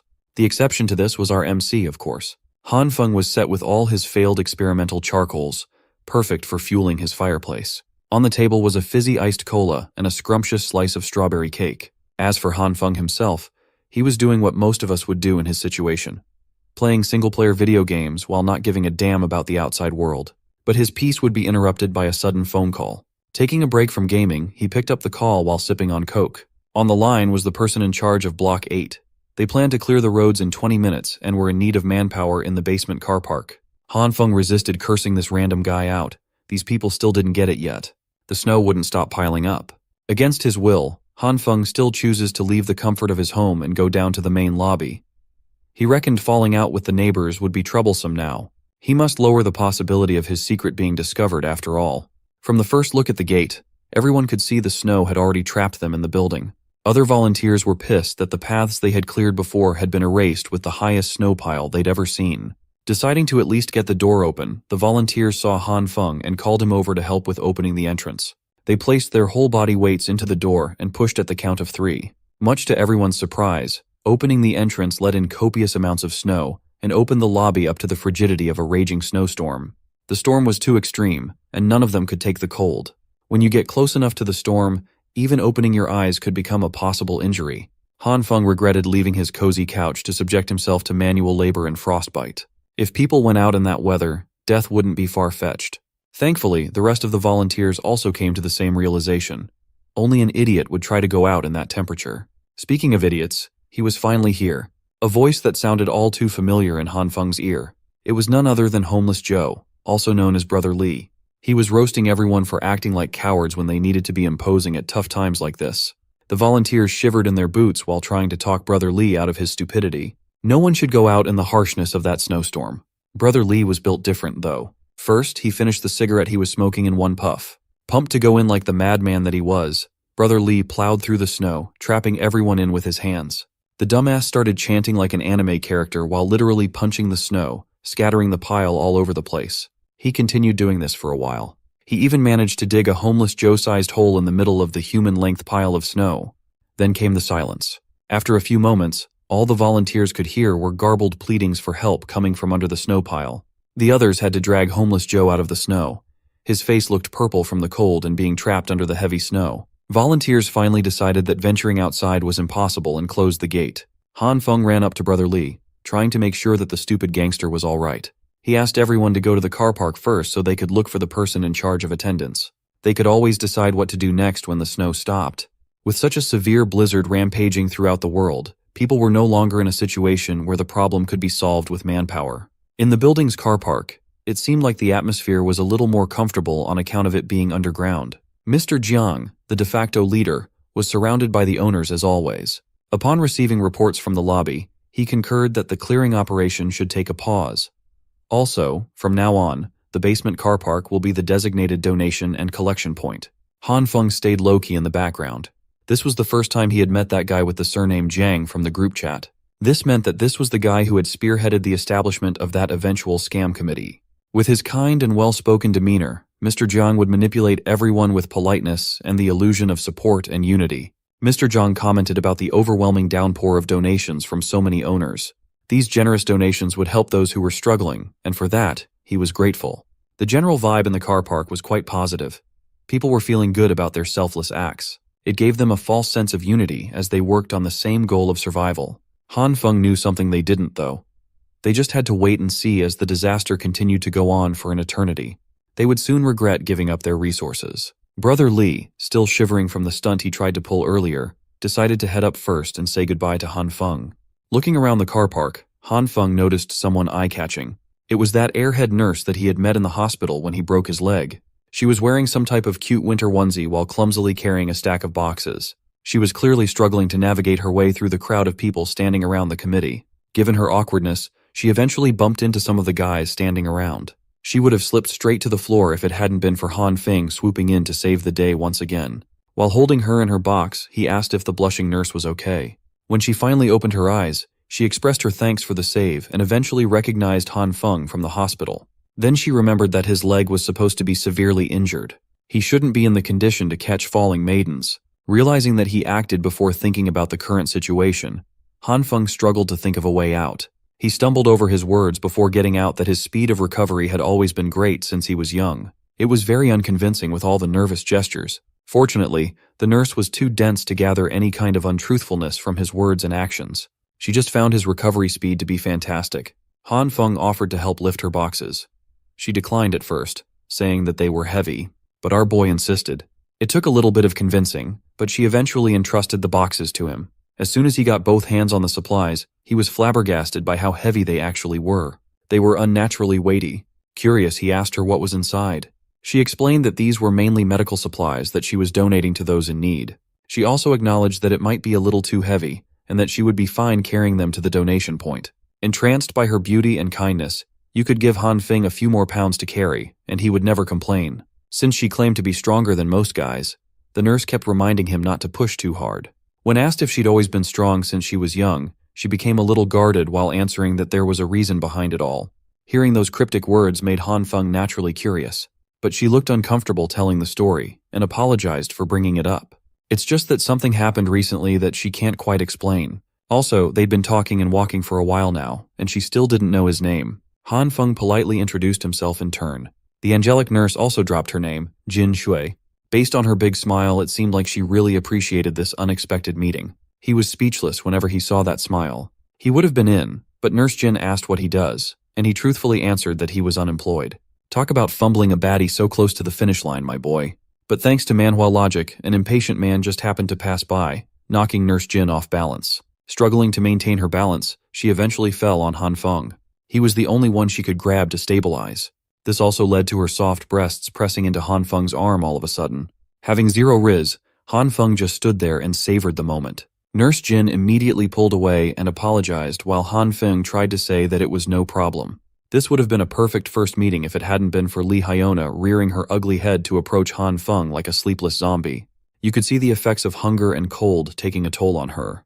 Like the parasite that she is, the witch immediately pounced on Han Feng, deliberately rubbing her chest against his arm. Grabbing him slowly, she asked who the pink-haired lady was and if she was a friend. Nurse Jin immediately felt awkward and grabbed the boxed supplies away from Han Feng's hands. She just wanted to get her donations logged and not interrupt two friends chatting. Han Feng asked why Hyona was down here while he regrettably watched Nurse Jin scurry her way to the donation point. The witch explained that she came to get some supplies, noting that she was worried about Han Feng, given his inactivity. He scratched his head and told her that he was just about to send a message. She called him a liar, seeing as he was happily chatting away with another lady just now. Then came the inquiries about whether he had any spare food supplies at home. She claimed that she was almost out of food and was wondering if she could share some of Han Feng's. He didn't get pissed off or anything like that. On the contrary, he smirked. Continuing his simp act, Han Feng claimed that he didn't have much food left either, but could spare some to share. But he'd only share food with people who reply to messages. Acting forward, he grabbed the witch by the waist and asked if she would be willing to accompany him to his place for a few days. Not used to the more confident version of her supposed simp, the witch lost her composure for a second. She pushed him away and smiled. Li Hyona insisted that if Han Feng wanted to chat, they could just do so online. Taking that as a flat-out rejection, Han Feng turned back to head up to his place. Being in a very desperate situation, the witch grabbed him before he could get far, telling him to wait up. She asserted that he had changed quite a bit recently. Hyona also claimed that she had always been very serious about her feelings. With the most convincing puppy eyes imaginable, Hyona professed that she didn't want people to think that she was just with Han Feng for his money. So, she's going to need a little more time for something more serious. Han Feng looked at her act with a blush on his face. Thankfully, he checked himself immediately. If he hadn't already died once by her hands, he would have believed those words. But right now he just wanted to tear her ugly mask off. The thing is, he still hadn't found out who the man behind the witch was. Thinking about it now, why would he even go look for the guy when he could just act and proceed like he did in his previous life, until Hyona naturally brought the man over. This time he'll be more prepared. Sure, they have a steel bat, but Han Feng has a sniper rifle. Realizing this, he decided not to rock the boat too much and joked that he was just teasing her. Now, the witch was feeling a little ashamed of putting on another acting masterclass for a joke. Still, Han Feng asserted that he would wait for her message so he could deliver some food supplies the next day. With this, they finally bade each other goodbye. She even told him to hit her up if there was anything he wanted to talk about. As the witch exited the car park, an evil smile crept up at the corners of her vile mouth. Unbeknownst to her, Han Feng wasn't the one being played this time around. He really liked tormenting her on the low-key. 2 days passed without Han Feng contacting the witch. This turned into Lee Hyona blowing up his phone with angry text messages about the delivery of the promised supplies. Han Feng was just letting all the salty messages pile in while he ate a piping hot steak meal paired with some fizzy drink. How good would it be to eat some good food while tormenting a witch who killed you in the previous life? Finally, figuring out the method to make some blissfully delicious meat was a game changer. The cold weather outside was perfect for such nice and warm food inside. While everyone was miserable in the cold, this guy was actually sweating it out in his bathrobe. Absolute Chad. He hadn't been just lounging around these past few days either. He conducted numerous experiments that allowed him to confirm 2 important things. First, his meat could not be expanded limitlessly. Second, just like soybeans, meat could be reproduced without a limit. His experiments had already yielded pounds and pounds of it. For every full stalk of beans sprouted, he would use half to grow more beans and eat the other half. He could freely apply the same principle to meat. Under the red and green light, half a steak and a handful of soybeans could produce a whole piece of steak. Exploiting the same process over and over would yield an unlimited amount of steak. After conducting numerous tests to put this hypothesis to the test, he concluded that he wouldn't have to worry about eating good food in the future. Some TV stations were still sending out reporters to chronicle the unprecedented snowstorm on its 19th day. It was August 2nd now, and even the picturesque islands of the Maldives near the equator had reached average temperatures of -42 degrees. The entire island had been engulfed by ice and snow. Even the ocean was freezing at a speed observable to the naked eye. It was unreal. According to expert readings, the ice layer had reached 55 centimeters deep. Similar situations could be observed in other countries near the equator, the supposed warm territories. Watching through his massive entertainment center, Han Feng scoffed at the news coverage. In reality, the situation in the outside world was far worse than the media's portrayal. He was peacefully sipping on his daily red wine when a sudden noise from outside sent a shock to his system. Han Feng hurriedly made his way to the window and opened the curtains. He could see a building engulfed in fire from a distance. This was the 7th explosion incident in the past few days. Even Han Feng was clueless about the cause. But what was certain was that this was not a good sign. There had been a ramp-up in the number of military helicopters flying through the city too. If he was clueless, so were the rest of the survivors. The situation outside was causing panic among the residents. All of them were basically camping around the basement car park to trade for goods and food supplies. Human greed knows no limits, so there were many residents taking advantage of others, leading to several conflicts and altercations. At the center of all this was Mr. Jiang, who was still playing the role of the reliable leader who provided necessary resources to the destitute for free. Today was a special day as Han Feng decided to go down to the basement car park with the other survivors.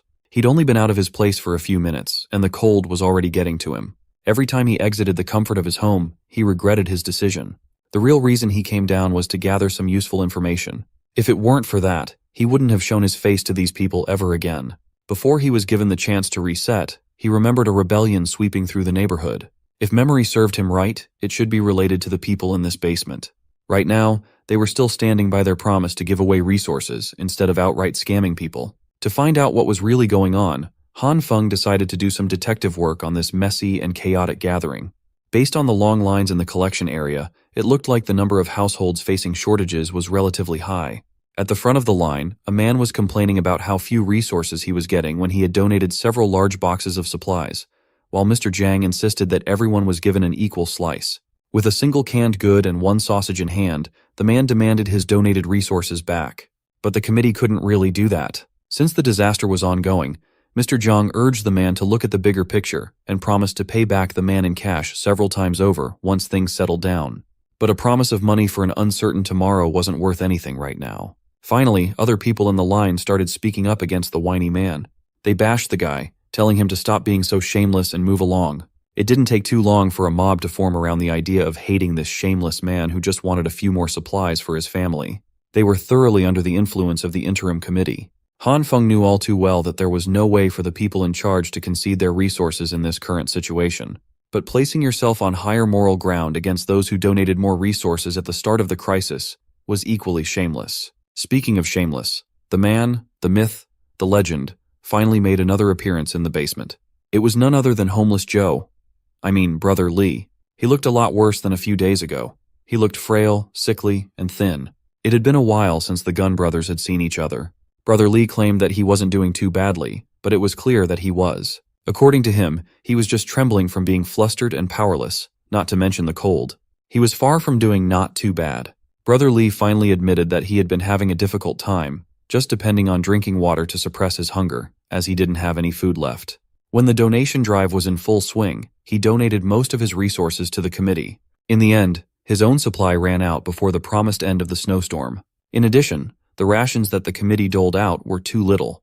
If Brother Lee had only known how bad the weather would be, he would have kept more of his personal stash. Realizing that he had a possible solution for Brother Lee's plight, Han Feng pulled the gangster closer to whisper a favor. Brother Lee pulled away in disbelief. Little Han Feng just offered him 4 packs of instant noodles and 2 sausages to do a simple job. Han Feng made a point of asserting that this would put a significant dent in his supplies. The gangster took it as his little bro was looking for an excuse to give him food. He was moved to tears, promising to remember his goodwill for the rest of time. Brother Lee grabbed Han Feng with sincere intensity and assured him that this small matter would be settled without a fuss. As for the food, he could just swing by Han Feng's house later. But first, Brother Lee really needed something to fill his stomach, so he lined up to get some rations. Han Feng was just pleased with the perfect deal he cooked up. With just a few packs of noodles and sausages, he wouldn't have to come down here personally to gather information in the future. He felt a little sorry for Brother Lee, but sticking his nose into other people's business wasn't as important as comfortably lazing on his sofa, eating delicious food, and playing games. Han Feng would have had a perfect journey in the basement car park if he hadn't been spotted by yet another familiar face. After hearing his name, the next thing he saw was a palm heading for his face. Lee Hyona's version of hello for today was a crisp slap across Han Feng's cheek. Not expecting to get assaulted so early in the day, he didn't know how to react to this absurd scenario. With anger in her eyes, Hyuna told Han Feng that he had been a disappointment. The broke bitch proceeded to yell at him for not responding to her messages asking for food. She made sure to raise her voice so everyone in the car park could hear. Han Feng was stun-locked. He just stood there trying to process what was happening. The witch he had been messing with just slapped him across the face in front of everyone. He hadn't even settled her previous life debts yet. Now she's coming into his space and slapping him for no reason? This was blasphemous at this point. With his anger rising at an alarming rate, he reckoned that Lee Hyuna still saw him as that pathetic wimp, easy to bully. He remained silent for a few moments as she berated him for not responding. She called him deaf and mute, and demanded an answer to her questions. Han Feng took a deep breath, the cold smoking up the air. Then he proceeded to put on another act, sincerely apologizing to Hyuna. He explained that his supplies were stolen. He had placed the food he was about to deliver outside his door for a quick second to get his keys, but the boxes of supplies were gone by the time he returned. Han Feng claimed that he tried to look for the culprit, but hadn't found any clues at all. At this point, she looked like a crackhead desperate for her next hit as she asked him if he still had some resources left tucked away. He answered that he didn't have much, only enough to last him a few days if rationed to 1 meal a day. Hearing that he still had some food left, Hyona's unhinged face lit up with a blushing smile. She was back to her sweet girl act, and the transition was flawless. But when she asked Han Feng to split half of his food and just eat 1 meal every 2 days so they could both get through the disaster together, she looked unhinged. Han Feng could barely stand how shameless this woman could be. To be capable of saying such selfish words without batting an eye was terrifying. Well, in her eyes, this man was still just a tool to use when needed and nothing more. Letting her continue thinking that way, Han Feng smiled and lovingly concurred with the plan. He acted like a man who would stand by his promises and split his supplies equally with some girl. She even demanded to get the food now, but he scheduled the delivery for the night, insisting that he had some packing to do. She teased him that she'd be waiting for the message tonight. Heading back first, Hyuna wished him well and hoped he wouldn't catch the flu going around. Han Feng bade her farewell as well, a sinister plan already brewing in his petty mind.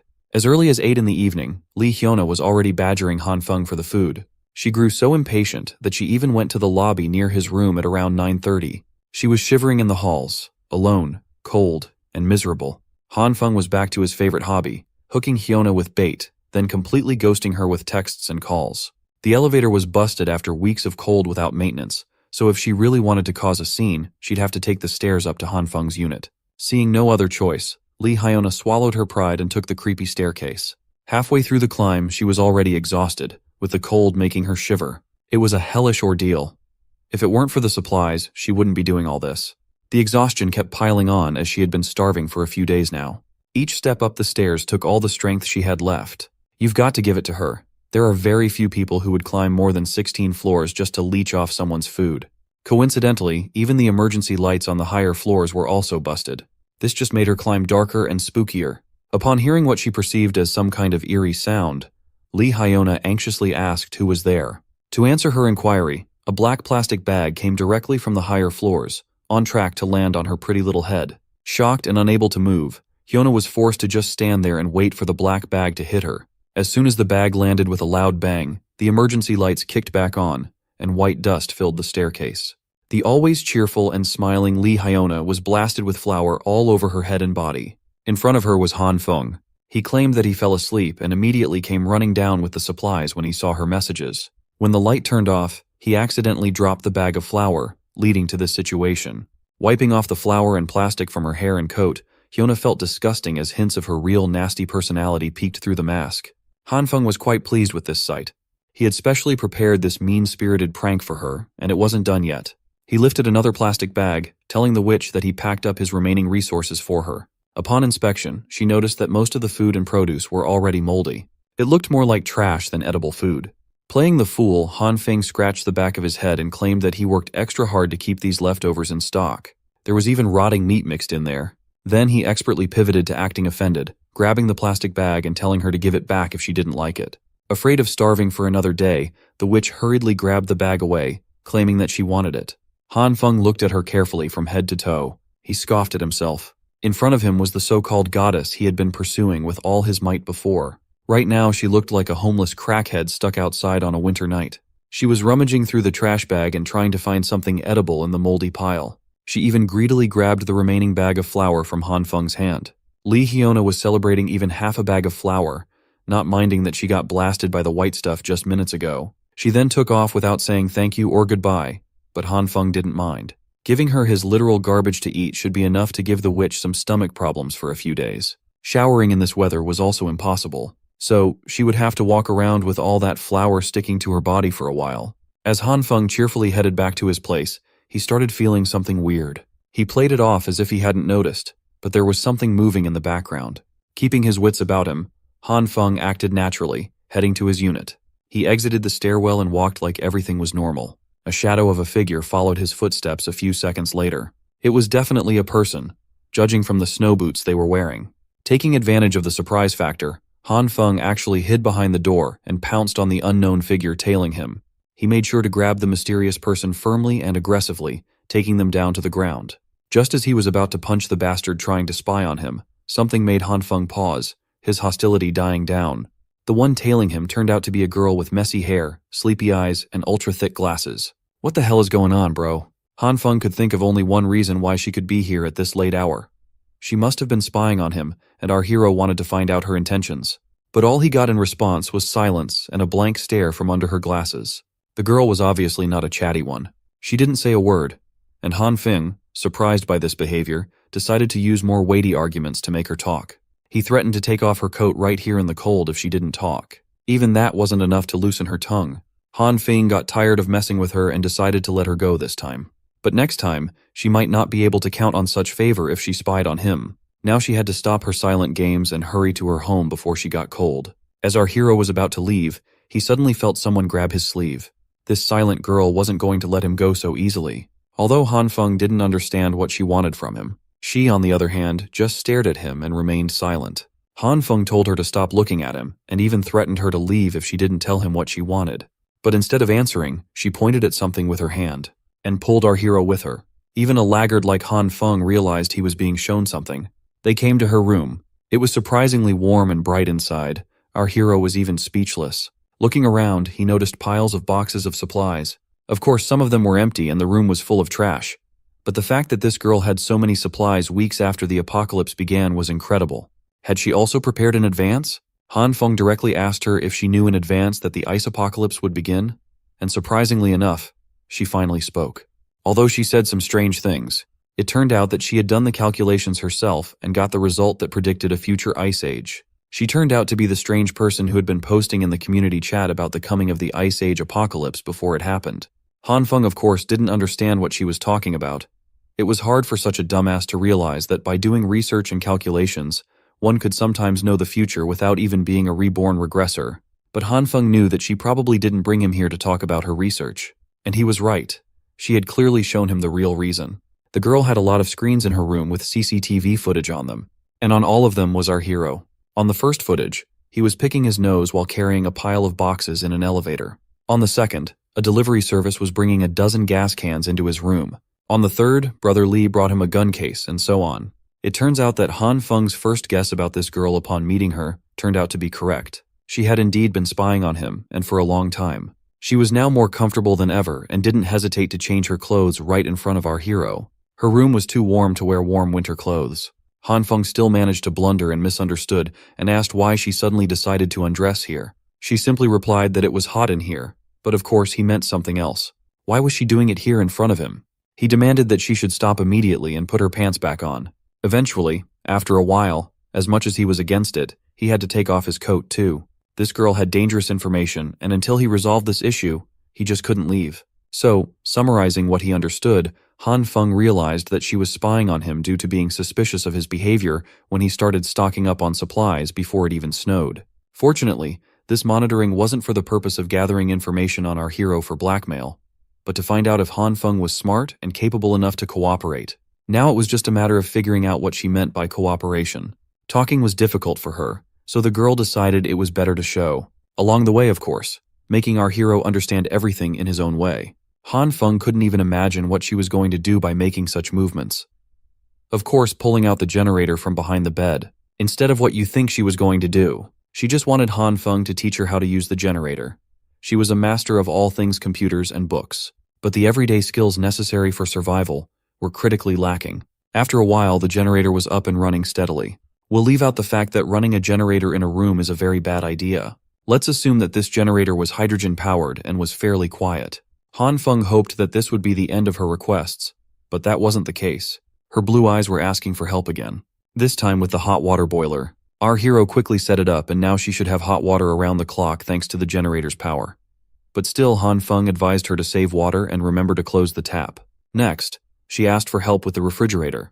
It was an unimaginable mess, and our hero had to teach her that raw meat should be put in the freezer, not in the refrigerator. Otherwise, it will quickly spoil. Also, she had to keep everything clean or she would soon get sick. And he wasn't going to do all this for her. She had to do it herself. Han Feng couldn't understand how she had lived to this point without knowing such basic things. He even had to show her how to change and connect the gas cans to the stove. She had to remember the safety precautions and clearly repeat all his actions. It only got more complicated from there. Han Feng had to teach her how to cook and roast food on the fire. Finally, when our hero was completely exhausted, a delicious dinner was ready, and he advised her to eat while the food was still hot. He himself couldn't understand how he'd gotten to this life. He had to spend all day babysitting an adult child. His new friend's ability to take care of herself was too low. Although she didn't seem to be embarrassed at all, the dinner was just too delicious. Han Feng realized that there was no understanding on this matter and awkwardly excused himself by saying that he was just joking. He was incredibly tired for the day and couldn't dream of anything else but his warm bed. Turns out he wasn't the only one tired during the day. When he turned his attention to the girl, she was already asleep, and the table with food as a bed suited her just fine. This was the first time Han Feng had ever seen someone fall asleep while eating, but still, he decided to carry her to the bed. Who would have thought that he would spend the day teaching a child? During the night, the snowfall only intensified and the temperature dropped even lower. Han Feng had just woken up, and he already had guests demanding his attention. It was the same girl again. She had brought gifts to thank him for his help. Even our hero was surprised by her generosity. She had brought so much. But after Han Feng took the boxes away, she continued to stand at the door and wasn't going to leave at all. That look he already knew. She wanted to ask for another favor. She had brought a generator with her and asked him to teach her one more time. She didn't seem to have memorized yesterday's lessons, so Han Feng had to start all over again. After a few days of talking to the girl, he realized that she was a complete idiot when it came to survival. She was also critically lacking in common sense and understanding of what was appropriate and what was not. But she didn't give up, and every day she dragged Han Feng to her room to be taught survival and everyday skills. After a while, she finally managed to cook something remotely edible and resembling a meal. Even such a cooking skill Han Feng considered an improvement. Previously, even dogs wouldn't want to eat such a thing. But in an ice apocalypse, even humans would line up for such food. After so long, Han Feng finally decided to find out the girl's name. She introduced herself as Zhao Xingan. It was still a mystery to Han Feng why she spoke so strangely and what was wrong with her. But he wasn't going to leave her to her fate. Meanwhile, downstairs in the basement where supplies were being distributed to the needy residents, things were not calm at all. The hungry residents were fighting amongst themselves for what little supplies they had left. Chaos reigned, and the residents began taking supplies from each other, arguing that no one could prove whose supplies it was. The weak simply fell from powerlessness, and the strong tried to grab more. It seems that the quiet days in this community are over. People were fighting for resources they felt entitled to. They guarded what little they managed to loot with their lives. Any attempt at stealing quickly devolved into mindless violence. These people punched and kicked one another mercilessly until their fists and shoes were bloodied. While everyone was hastening the collapse of civilization, Mr. Jiang remained calm throughout the storm. He amplified the volume of the megaphone in his hands and stopped the fighting altogether as everyone covered their ears in pain. Bro was using a real sonic attack. That's a real supervillain. After a few seconds of that grating feedback sound, Mr. Jiang finally addressed his fellow survivors. He asked them if they had had enough of the fighting. He picked up one of the badly beaten men and explained that just because of these few remaining resources, they were risking death. Wasn't that the definition of ridiculous? But the masses were still angry. Mr. Jiang was the one who suggested the donation system, and now they only received a packet of noodles every few days. If they didn't die fighting, they would die starving. Mr. Jiang pretended as though he was listening to their complaints about the problem with resource distribution or the lack thereof. He turned to his people and stood on business. If they were fighting for such ridiculous reasons, then perhaps they deserved to starve to death. Mr. Jiang posed the question of who caused this situation in the first place and urged them to think carefully. The irritated masses blamed him for this. He picked up a piece of bread and started working his magic as he helped the people remember what was really happening. Bread that was originally sold for a few dollars could now be bought from those with abundant resources for tens or even hundreds of dollars. The elite squeezed the unfortunate dry. It came to the point of splitting a piece of bread into 5 or 10 pieces to be auctioned. They used the disaster to get rich. As for those down in the dumps in the basement car park, they had long since run out of cash and resources. But here they were, having an internal strife due to the system that used to work. They were killing one another while the elites, who had plenty of supplies, hoarded their treasures without donating to the common good. They were the ones who raised the prices with malice. And yet here were the poor, starving and fighting to the death. Mr. Jiang asked if that was fair. Feeling that he now had the masses gobbling up his words, Mr. Jiang urged everyone to stop what they were doing and stand united to take back the resources that belonged to everyone. These hungry and angry citizens started rationalizing what they had just heard, convinced that they were being treated unfairly. Why were the rich the only ones getting all the benefits while the rest of them had to struggle just to stave off starvation and death? Mr. Jiang watched as the pieces of the puzzle fell into place on their own after planting a seed of hatred in the people's minds. The dissatisfaction and anger that the masses felt pointed upwards to the rest of the apartment building's residents. The survivors believed that they were just taking the share that belonged to them. Seeing the bubbling of violence, chaos, and desperation, Mr. Jiang smirked silently. In the midst of the mounting chaos, Homeless Joe, also known as Brother Lee, could be seen. Of all the people, he was the only one who could see through the bullshit of that speech. The people had practically gone mad, and something big was about to happen. He had to inform Han Feng as soon as possible. In Han Feng's room, he was just lounging around, pretending to read a book while snoring. He was woken up by the ringtone of his phone. He received Brother Lee's texts about the trouble brewing up in the basement car park. With Mr. Jiang's continuous incitement, the people were now planning to snatch resources from everyone else. They were going door to door and prying locks open. These raiders were armed and ready to cause harm. Brother Lee advised Han Feng to hide and not face these lunatics head on. He could only hope that Homeless Joe could take care of himself out there. Han Feng did not expect things to turn out like this. Although he bought 2 guns in case of a crisis, the idea of using them against another human mortified him a little. Furthermore, if the people had formed such an organized operation and revealed his resources, they would certainly have been gunning for him crazily. They would eat him up and leave nothing but bones. And for that, he needed to be prepared for all kinds of scenarios. For now, he retrieved a bunch of wires, tools, and a couple of fire extinguishers from the stockroom. Using this stuff, he tried to rig his door by crudely strapping live wires on the doorknob for security reasons. Upon finishing his janky rig, Han Feng slowly unfurled the wire on the floor. His little experiment was interrupted by the sudden loss of power, though. From above, It was clear that every building in the area had lost power at the same time. Some people tried to contact management, but they lost contact with those people long ago.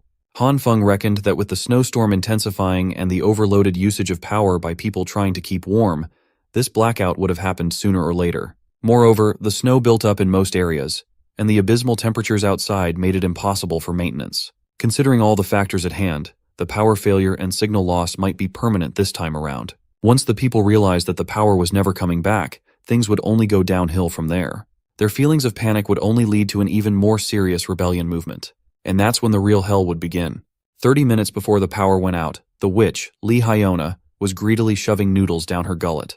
Her current benefactor was bragging about how he bought resources at 50 times the market price some time ago, and those poor people could not resist as they shut their mouths and sold. For all the resources he had in stock, he only spent $500,000. He also started the practice of auctioning supplies, letting the poor fight just to get a crumb from him. Using this tactic, Blondie earned quite a lot. He ran his hand alongside Lee Hyona's face and asked if she thought she had made the right decision to follow him. The witch smiled and cheerfully nodded. The rich prick was already thinking of doing anything he wanted with this pretty girl, as long as he had the resources to buy her obedience. Their moment was interrupted by the sound of hurried footsteps pouring into the hallway. It was the car park people, and they brought tools to break doors open in the middle of the night. Blondie overheard that he was being specifically targeted for spearheading the rise of prices in the group chat. The raiders started banging and kicking his door, trying to force it open. Blondie might be rich, but could all that cash save him from what was coming? He stood there, unsure of what to do as the people continuously tried to break in. Finally, the crazed cult of Mr. Jiang's hungry soldiers had gone full tilt. The snowstorm continued to rage on, not showing any signs of stopping anytime soon. Inside Han Feng's stronghold, the mess had accumulated as wires and supplies littered the ground. He was still working on his Home Alone-style trap on the door, causing a lot of mess. Han Feng did everything he was supposed to do to rig the door, but the energy reading indicated that there was no power going through. Just as he was wondering what went wrong, the hurriedly tied-together bunch of wires exploded and burned. The line must have become live right then and there. Caught in the blast, Han Feng coughed and tried to recover. He extinguished the fire on the wire. He still could not figure out what he was doing wrong and what was making the process so difficult. If the internet were still working, this would not be a problem at all. Unfortunately, someone started knocking on his door without him getting his door trap up in time. Han Feng stood up and carefully looked through the peephole to confirm who was on the other side of the door. He could not see a face, but he saw someone with a very short stature and hair sticking out. It was that outcast girl again. This time, she came over with her signature nonchalant face while asking for help. This was not a good time for Han Feng, as he was busy trying to improvise some traps inside. But then he remembered the incident that sent him back to the past, when he was seduced by a witch and clobbered by a madman. He released his grasp from the door handle, fearing what might be lurking on the other side. Han Feng warned the girl that people were breaking down doors and robbing supplies. Instead of letting her in, he just told her to return home quickly, as he wouldn't open the door for her. Outcast girl stood in the gloomy, cold hallway. Silence filled the air. Then she started banging on the door even harder and louder. When Han Feng still refused to let her in, she chose to sit and shiver at the entryway's floor. The cold was getting to her, and the voices of the raiders were starting to grow louder as they reached Han Feng's floor. They did not care how many residents lived on the 18th floor. They just came here to break every door open. Two rough-looking men surveyed the 18th floor hallway and celebrated the fact that they were the first ones to arrive. They immediately divided up the rooms to ransack. Coincidentally, Han Feng's room was the nearest one. One of the raiders took a crowbar to start working on the door. They introduced themselves as people who delivered resources first to see if anyone was home. Inside, Han Feng had taken the girl and covered her mouth to prevent any noise. When the raiders did not hear any response from the inside, they proceeded to try and force their way into the room using a single crowbar.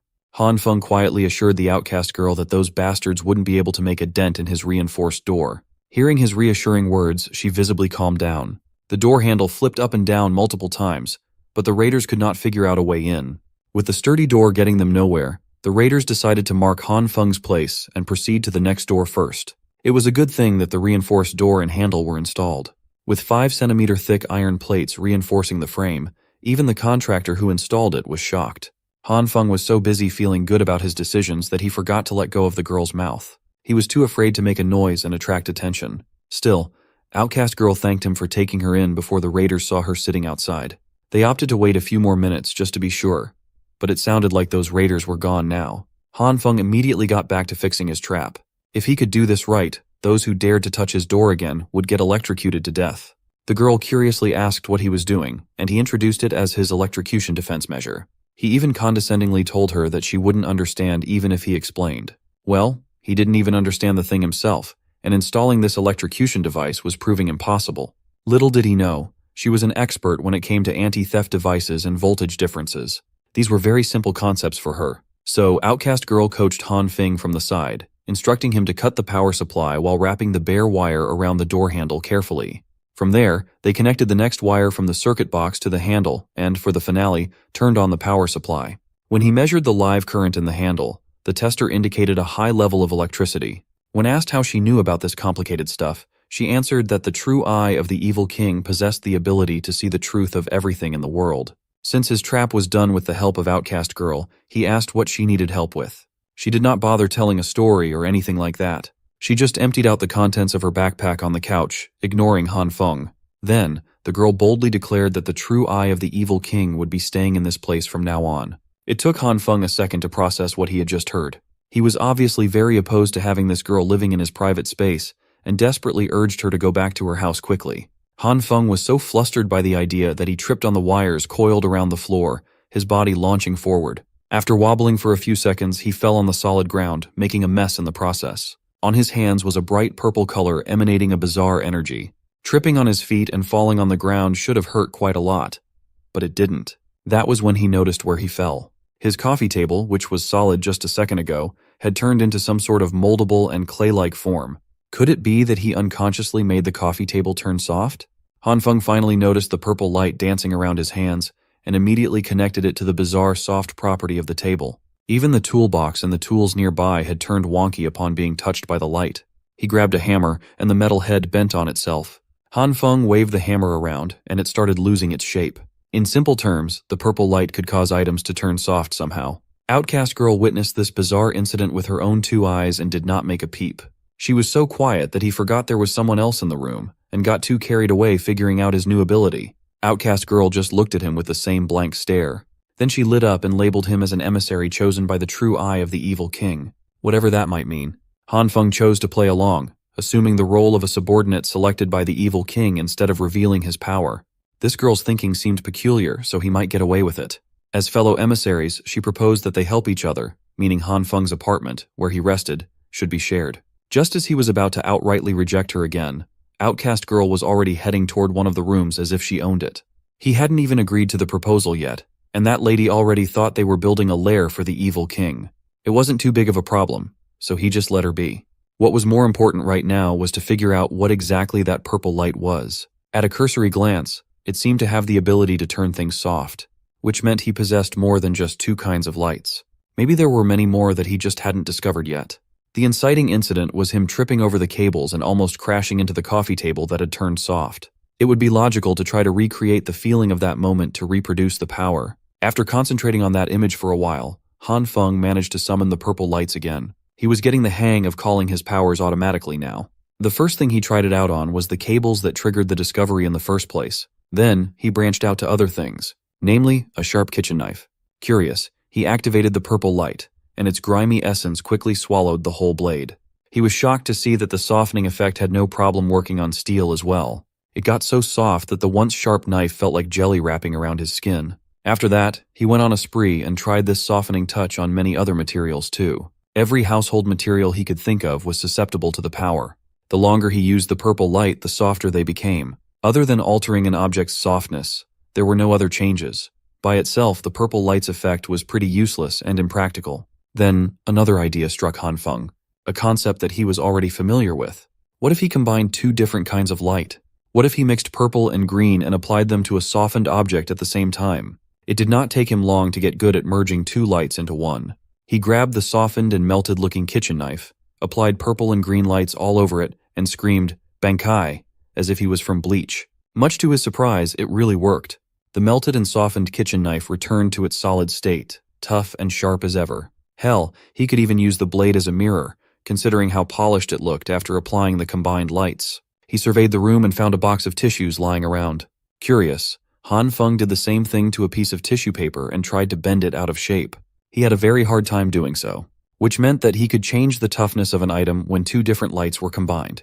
Moreover, the toughness that green and purple lights imbued in these objects was quite extreme. Speaking of toughness, doesn't he have a very important and practical use for this ability? Meanwhile, the owners who had raided other people's supplies were starting to act selfishly as they refused to hand over the resources they stole, choosing to keep them for themselves in fear of running out. They argued that they didn't want to split their hard-earned haul with the women and elderly, but they still had to keep it a secret, or they could get screwed if it leaked. While the raiders were plotting their shameless crime, one of them noticed something odd happening on the walls. Much to their disbelief, the wall of the 18th floor appeared to be wriggling around. Shining a light on its surface, a face started emerging from the supposedly solid concrete wall. It moved and grimaced as if it were trying to break free of the wall's clutches. The raiders might be tough criminals when they pillaged for resources, but this was something unexplainable and downright horrifying. As soon as the face's arms joined in, as though it were a ghostly apparition trying to break through the mortal realm, it was lights out. Anyone would have thought that they were witnessing paranormal activity in real life. The raiders hurriedly ran back to the floor below, afraid of what the 18th floor might have in store for them. Meanwhile, Han Feng was struggling as breathing while stretching the soft walls with his face was quite a hard thing to do. He had to get out of that soft and clay-like mess before he ran out of oxygen for the sake of experimentation. He picked one of his walls as a testing ground for his combined purple and green light powers, but applying these lights to an entire wall was too strenuous. After a while, he managed to get enormous amounts of light to join and blend with one another. It was an extremely exhausting process, but it gave him an even tougher and sturdier wall than he already had. To test it out, he brought out a sledgehammer for verification. He stood in front of the enhanced wall and lifted the sledgehammer up, determined to check if he had succeeded. With a look of anticipation, he began. Han Feng swung the hammer as hard as he could, and it made solid contact with the wall's surface. He did this multiple times, so many times that he could barely hold the heavy sledgehammer properly. Nevertheless, the exhaustion was worth it, as his enhanced wall proved to be extremely tough. He couldn't even scrape its surface with all his strength. Back in the basement car park, most of the raiders had come back to surrender a few bags of their loot. One man scratched his head as he apologized for only managing to seize a little bit of food while being audited. He seemed on edge, and when someone tapped him on the shoulder, his nerves flared.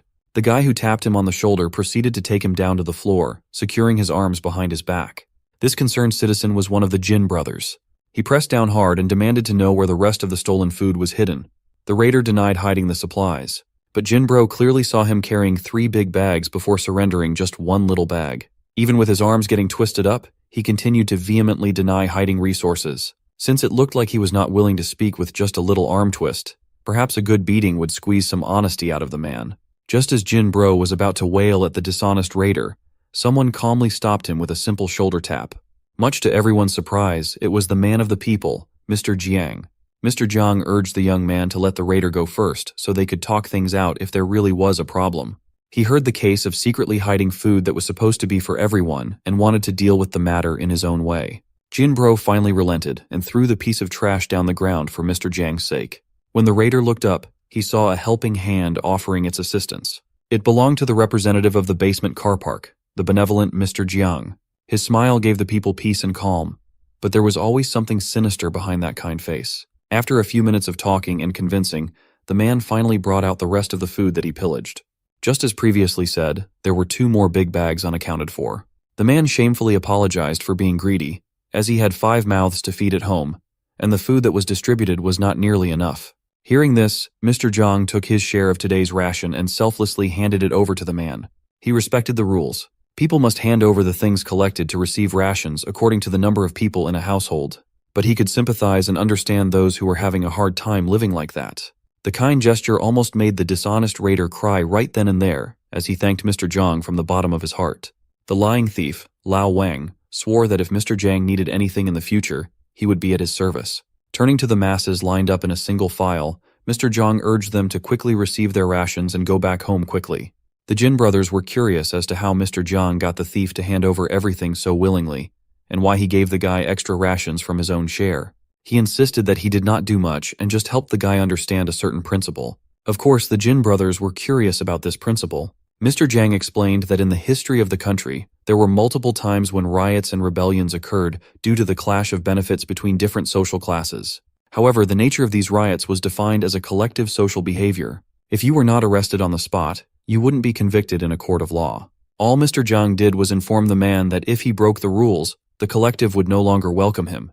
He would become nothing but a common robbing criminal, not to mention the punishment of the law after the disaster passes.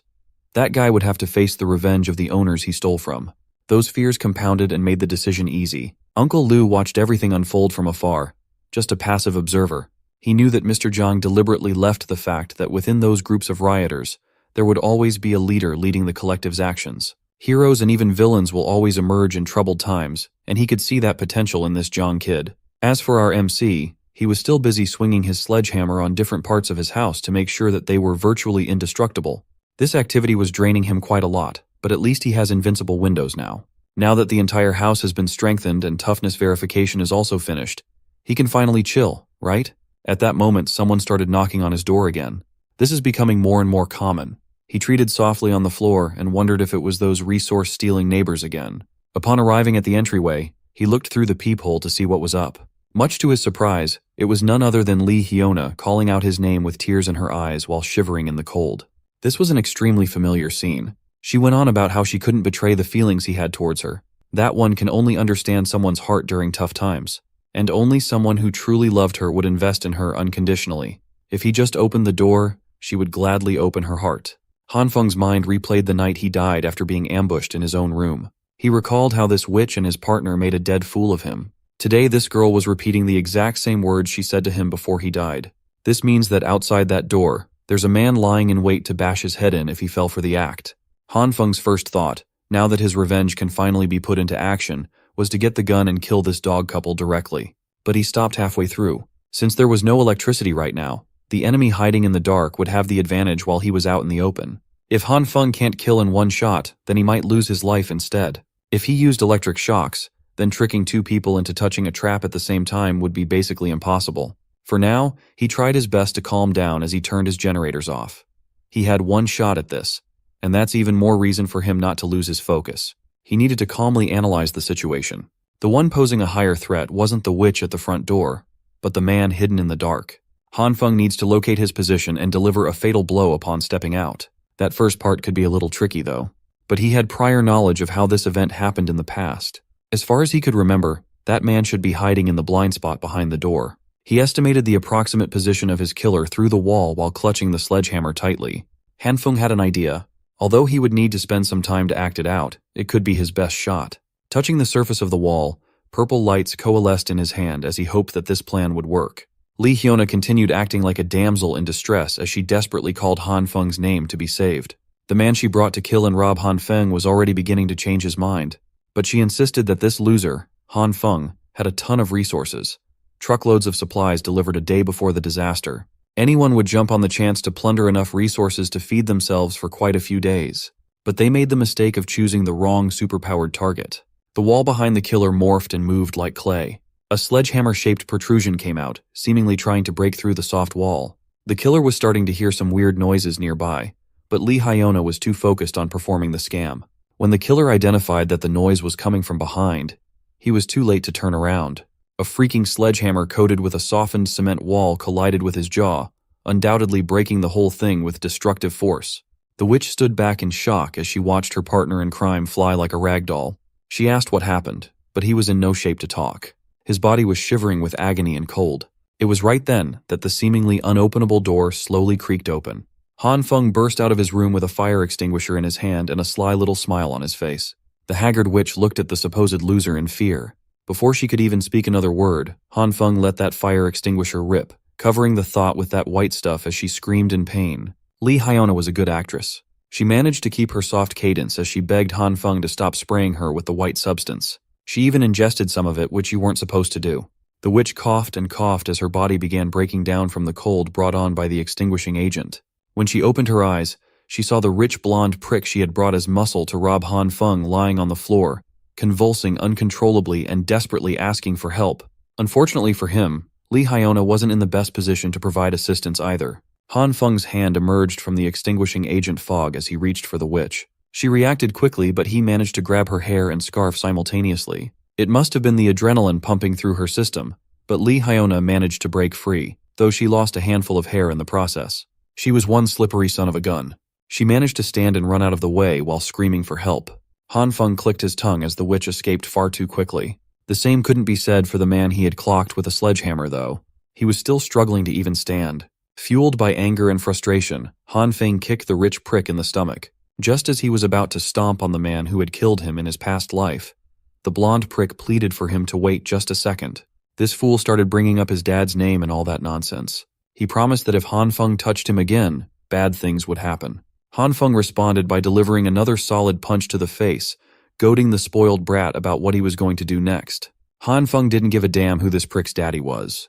He intended to inflict as much pain as possible and beat the hell out of this brat to his heart's content. Seeing that threats wouldn't work, Blondie tried a more respectful approach. He called Han Feng a brother, asserting that they didn't even have beef with each other, so the beating was totally unjustified.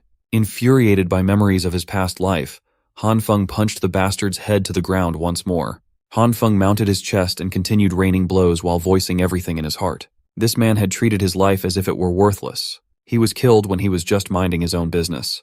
With his gloves painted with blood and his eyes filled with malice, Han Feng urged the prick to say something.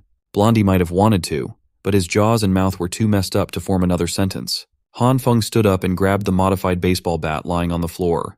Holding the weapon that had ended his life and started a new one, he looked at the defenseless culprit lying helpless on the ground. The rich prick cried and coughed up blood as he demanded to know why he was being treated this way. Han Feng's temper flared. The man who had killed him without any valid reason now dared to demand one from him. He raised the steel bat, customized with nails, and swung it down on Blondie's face with full force.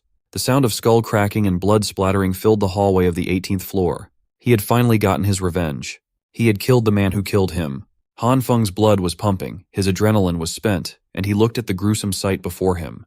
Realizing the gravity of what he had done, he almost threw up at the gory mess. Luckily, he managed to turn his head to the side and vomit on the ground.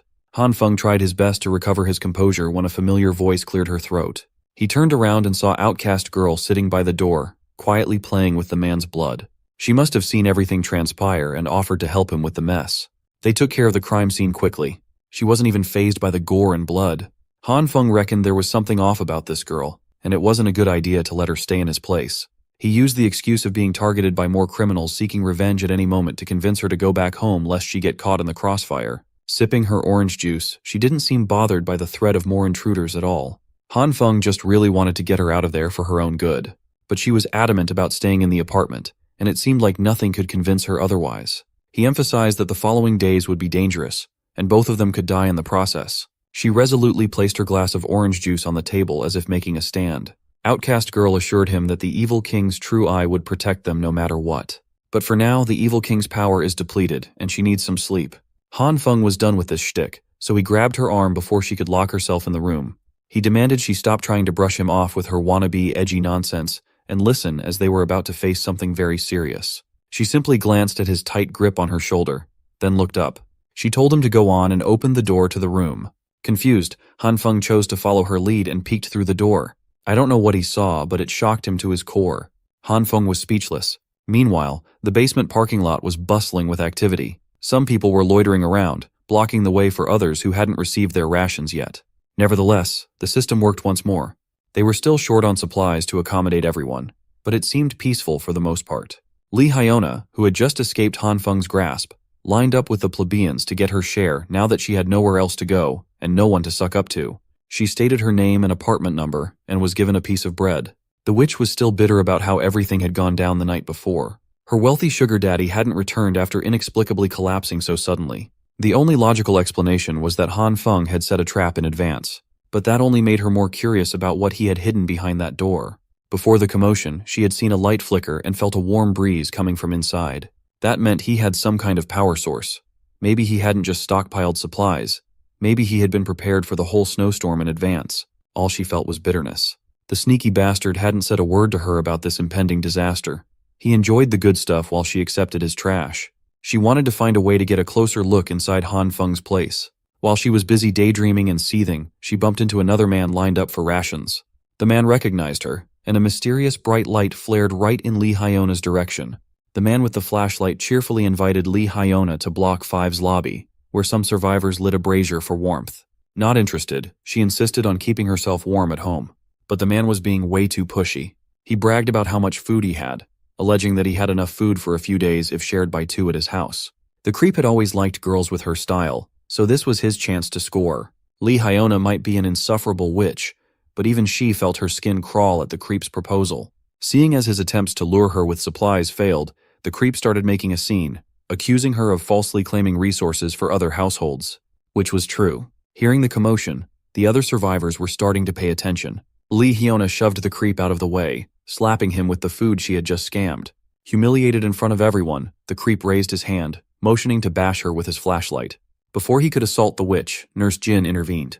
She slapped the creep with so much force it sent the bastard flying to a nearby wall. Seeing how the situation had escalated, the other survivors opted to call their almighty Mr. Jiang to handle the situation. Lee Hyona was stunned by the nurse's strength. In case she's injured or feeling unwell, the angelic nurse handed her a name card and an invitation for a checkup. Not wanting to draw any more attention, Hyona thanked Nurse Jin and tried to get out of there as fast as possible. But the creep was persistent. He stood back up, charged at Nurse Jin, and pinned her to the ground while calling perhaps the kindest person in the building a stinky hoe. Just when he was about to wail on her, someone grabbed the creep off the nurse with a forceful yank. With one swift motion, our favorite gangster, Brother Lee, neutralized the raging creep. His lips might be chapped, and he might be severely malnourished, but Brother Lee cannot stand men who hit women. Finally, Mr. Jiang arrived to defuse the commotion. The creep started pointing fingers at Hyona, snitching about her falsely claiming resources and hanging out with the rich kid, inflating supply prices. Seeing as the bastard hadn't learned his lesson yet, Brother Lee jumped him once more. But before he could get to the creep, Mr. Jiang grabbed the snitching creep by the collar, lecturing him about the committee's purpose. They are supposed to protect the weak and make sure that everyone has something to eat. In the end, all the creep got was a stern warning for his offense. Mr. Jiang approached Nurse Jin and Brother Lee, apologizing and inviting the two to the committee. Brother Lee passed. He is not interested in robbing others in the name of the committee. He would rather starve to death than compromise his principles. Likewise, Nurse Jin declined, albeit more politely. She can't just accept the committee's forceful methods, but she would be glad to help the sick. While the two made their way out of the car park, Hyona interjected and asked Mr. Jiang if she could join the group. The witch clung to Mr. Jiang's arm. As shitty as she looked, she tried to use her diminished feminine charms to latch onto someone with power. Being the Sigma that he is, Mr. Jiang clarified that they only accept people who can offer valuable skills. Brother Lee is a fighter, and Nurse Jin can treat the sick. A hoe like Lee Hyona is useless in the apocalypse. The current her has no value worth roping into the committee. The witch racked her brain and insisted that she knew a place that had plenty of resources. Meanwhile, inside Han Feng's room, it sounds like he's playing a guessing game with his new roommate. Between Outcast Girl's hands, there was some sort of black hole. As she pulls one item after another from the hole, Han Feng shears. He's been trying to describe an item he needs, but this girl just pulled out a mannequin. To explain what's happening, Outcast Girl revealed that she has a dimensional storage ability. She can open a black hole that can suck everything in the vicinity. While it's easy to suck items in, taking them out is not as easy. Her accuracy in finding items is very low.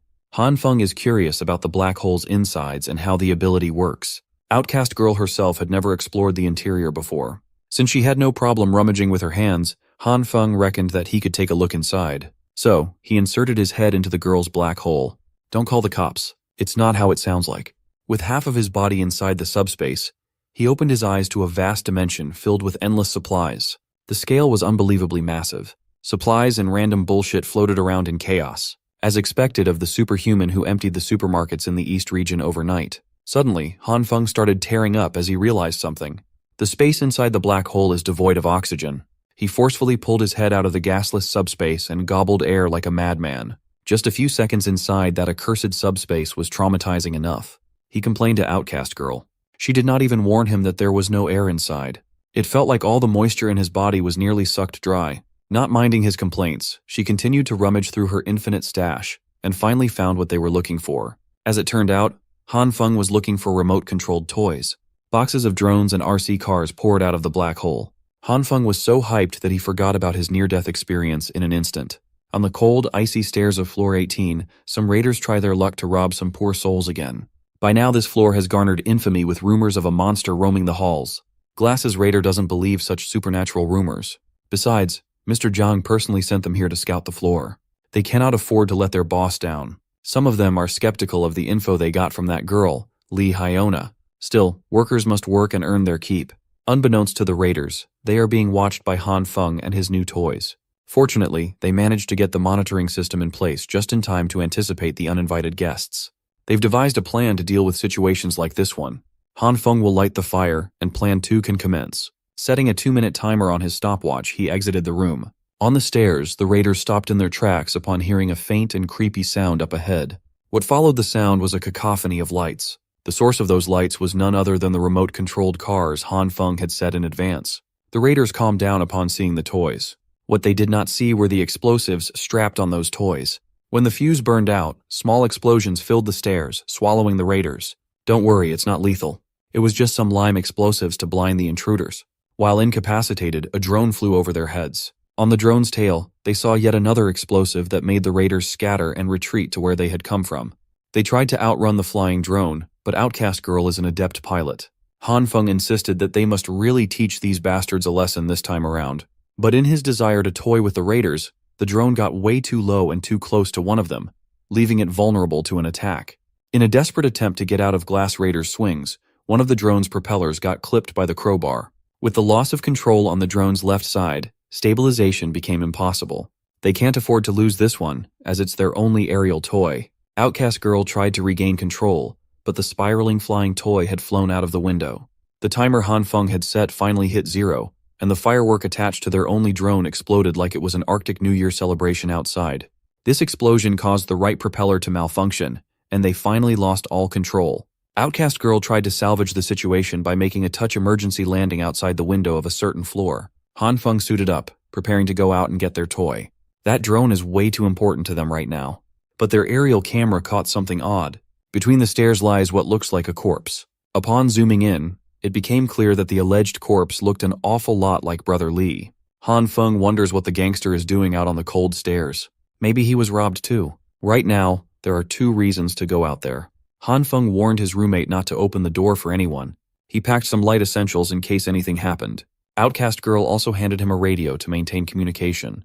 As a final touch, Han Feng grabbed his pistol, loaded it up, and hoped that he wouldn't need to use it outside. Flashlight in hand, Han Feng cautiously descended the staircase. The 17th, 16th, and 15th floors were safe now that the scouting raiders had retreated. Based on the measurements from the drone, the temperature outside is already at negative 49.8 Celsius. Without any protective measures, humans will freeze to death within minutes, if not seconds. Brother Lee is in a very precarious situation, and Han Feng needs to be quick if he wants to rescue his bro. Meanwhile, the scouting team relayed what happened to them on the upper floors. Mr. Jiang calmly listened and thanked them for their efforts. For their troubles, all they got was 3 pieces of thick clothes and a pack of noodles each. Given how scarce resources have become, these noodle packs have become priceless, rewarded only for those who contribute to the cause. Looking raggedy as fuck, Lee Hyuna asked Mr. Jiang if she could finally join their group now. He coldly rejected her again. Right now, they can't even confirm if this attack was Han Feng's doing. Moreover, if not for Uncle Liu personally witnessing someone moving resources before the disaster, Mr. Jiang wouldn't even entertain her words. For now, they need to gather up and check the floor with superior numbers. Whether Lee Hyona's information is real or false will be confirmed in this next operation. This is her chance to demonstrate her worth. Taking a steel pipe and gripping the weapon with both hands, she's determined to do whatever it takes to get in. Before going up, Mr. Jiang reiterated that everyone is important manpower for the collective and must mind their safety. With the big boss at the forefront, a sizable raiding group assembled and took to the stairs. Halfway through their climb, they spotted the unconscious and freezing Brother Lee. Taking a hot water canister, Mr. Jiang made Li Zi drink and woke up with his tongue burning. When he finally opened his eyes, he looked at the raiding force surrounding him with contempt. He clicked his tongue, feeling unlucky that these bastards were the ones that rescued him. Mr. Jiang's lapdog jumped into action and demanded that he thank Mr. Jiang for saving his life. Brother Lee just sarcastically laughed at that. The gangster still refuses to bend to the collective's will, calling them out for pretending to be heroes when they're just thieves. The lapdog tried to curse and beat him up, but Mr. Jiang held him back. Once more, the always smiling big boss extended another invitation to Li Zi to join forces with them. And just like before, he harshly rejected the offer. The raiders were getting annoyed at his stubbornness and shamelessness after being rescued. Brother Lee does not like being forced to do as he's told. Before he could turn around and climb up the stairs, Mr. Jiang firmly grabbed him by the shoulders. The shady bastard smiled broadly and asked if there was some kind of misunderstanding here. He insisted that they just wanted to bolster their strength to give those weaker a higher chance of survival. But Brother Lee can see through Bastard Jiang's phony smile. The committee, which is supposedly committed to protecting the weak, had been rationing only one meal every 3 days for the elderly. That's practically a death sentence in this situation. Moreover, Brother Lee has no other relatives nearby, so guilt-tripping him into joining won't work at all. On the stairs leading to the next floor, Han Feng is silently observing and listening to their conversation. What he heard just now confirms that Jiang Xueyu doesn't really care about everyone. It also makes sense why they want to rope in younger people while letting the old, weak, sick, and disabled people slowly rot away. If this goes on, the committee will eventually erupt in conflicts. Done with Brother Lee's rudeness, the lapdog jumped in to bark on the gangster's face for not appreciating the kindness they were extending. Lapdog made the mistake of entering Brother Lee's attack range. Without batting an eye, the gangster with a heart of gold headbutted the lapdog as hard as he could. After that headbutt, Brother Lee's whole body trembled in pain, but he continued to stand on business. Just one stare from the man with nothing to lose made the armed raiders subconsciously step back. While his men wordlessly looked at him in anticipation of the next order, Mr. Jiang contemplated. Slowly, the armed raiders got over their fear and slowly started closing in on Lee. While trembling and swaying, struggling to even stay upright, he challenged these thieving bastards to come at him. Still monitoring the situation from one floor above, Han Feng noticed that his bro was about to fall at any moment, and he needed help. As much as he wants to, there are way too many raiders down there. If he intervenes, he might fall victim to their numbers. But Brother Lee had helped him out so many times before. Han Feng can't just watch his benefactor throw his life away in a miserable last stand. Suddenly, an idea struck the young man's mind. He pulled out his pistol and aimed downwards. He calmly watched the commotion unravel with a blicky in his hand and a finger in the trigger. No one has even swung at him, and Brother Lee's already swaying like he's about to collapse again. Han Feng finally had enough of the raiders ganging up on his boy and fired a warning shot. The bullet nearly hit Mr. Jiang's lapdog in his crotch, freaking everybody out. Hearing the sound of a gunshot cut through their confidence. They could not believe that someone had a firearm in the building. Han Feng slowly descended the stairs while his gun was raised, demanding that nobody move. It was quite effective in getting the raiders off their backs. Nervously looking around, Brother Lee saw the familiar gun and immediately identified his little bro. While the robbing raiders were shitting their pants, Mr. Jiang remained unnaturally composed. In the crowd, Lee Hyona's eyes widened at the sight of the gun-toting Han Feng. He carefully handed Brother Lee his house key, and they slowly retreated while keeping an eye on the intruders. The underlings looked at their big boss for their next move. Some of them wanted to attack the two while they were fumbling around. That thought was quickly dashed away when Han Feng fired yet another warning shot. He had already warned them not to move, and they were still trying his patience. He then ordered them to throw their weapons away and kneel. Slowly, the raiders followed the order while maintaining their fearful vigilance. This should buy Han Feng and his bro enough time to go back to the room safely. After a few seconds of kneeling in silence, and as the duo's footsteps got farther, Mr. Jiang was the first one to stand up and ask if anyone knew who the gunman was. Lee Hyona took this opportunity to snitch that it was Han Feng, the owner of the place they were aiming for in the first place. Jiang's lapdog directed his anger towards the witch for not warning them that they were targeting an armed man. Mr. Jiang, de-escalated the situation, believing that Hyona had no reason to lie. He also laid down what this means to his men. If that Han Feng guy even has such a weapon, isn't it only fair to assume that he also has supplies? The thought of stealing more supplies lit a fire under the brainwashed crowd's asses. Mr. Jiang is pretty much convinced that the deliveries Uncle Liu saw before the catastrophe are the real deal. While they have renewed hope of securing more supplies, it might be tough to proceed with their original plan, given that any one of them could get shot. But Mr. Jiang believes that Han Feng is a wuss incapable of murder, or he would have capped a few of them by now. Furthermore, no one can hide in their house forever and not come out, right? Still, the big boss gave his men the rundown for a change of plans. For now, they will return and prepare some safety measures before coming back. They must take down room 1804 as soon as possible. Speaking of room 1804, the duo had finally arrived outside the room. Until now, Brother Lee's hands are still trembling, making it hard to unlock the door, while Han Feng keeps his eyes peeled and fingers ready for any retaliation. As soon as Brother Lee successfully unlocked the door, he felt pleasant, warm air wafting from inside, a sensation he had been craving for. When they got in, Brother Lee was surprised to see a fully functional radiator and a running generator. Behind one of the glass doors was a sea of supplies that would make anyone's mouth water. Brother Lee turned to his little bro and curiously asked what was the deal with this heavenly house. While the gangster was reveling at the luxurious setup, Outcast Girl popped out of her room to ask if Han Feng retrieved the drone. He was so caught up in rescuing his bro that he forgot what he came down there for in the first place. 2 hours and several hefty meals later, Brother Lee has finally been caught up with a portion of the true story. Han Feng simply told the gullible gangster that he had predicted the disaster and had prepared as much as possible. The young man also apologized to his bro for not looping him in. He was just worried about the information about his supplies being leaked, so he limited the number of people who knew. After finishing his meal, Brother Lee stood up and bowed with utmost gratitude. If not for his little bro, he would have starved and frozen to death. The fact that he can enjoy a warm meal again is already an extreme kindness. When the gangster lifted his head, tears of appreciation were streaming down his face. Han Feng insisted that he was just returning the favor for all the help Brother Lee had given him. Feeling moved to the core, Brother Lee praised Han Feng for being such a good guy and brother.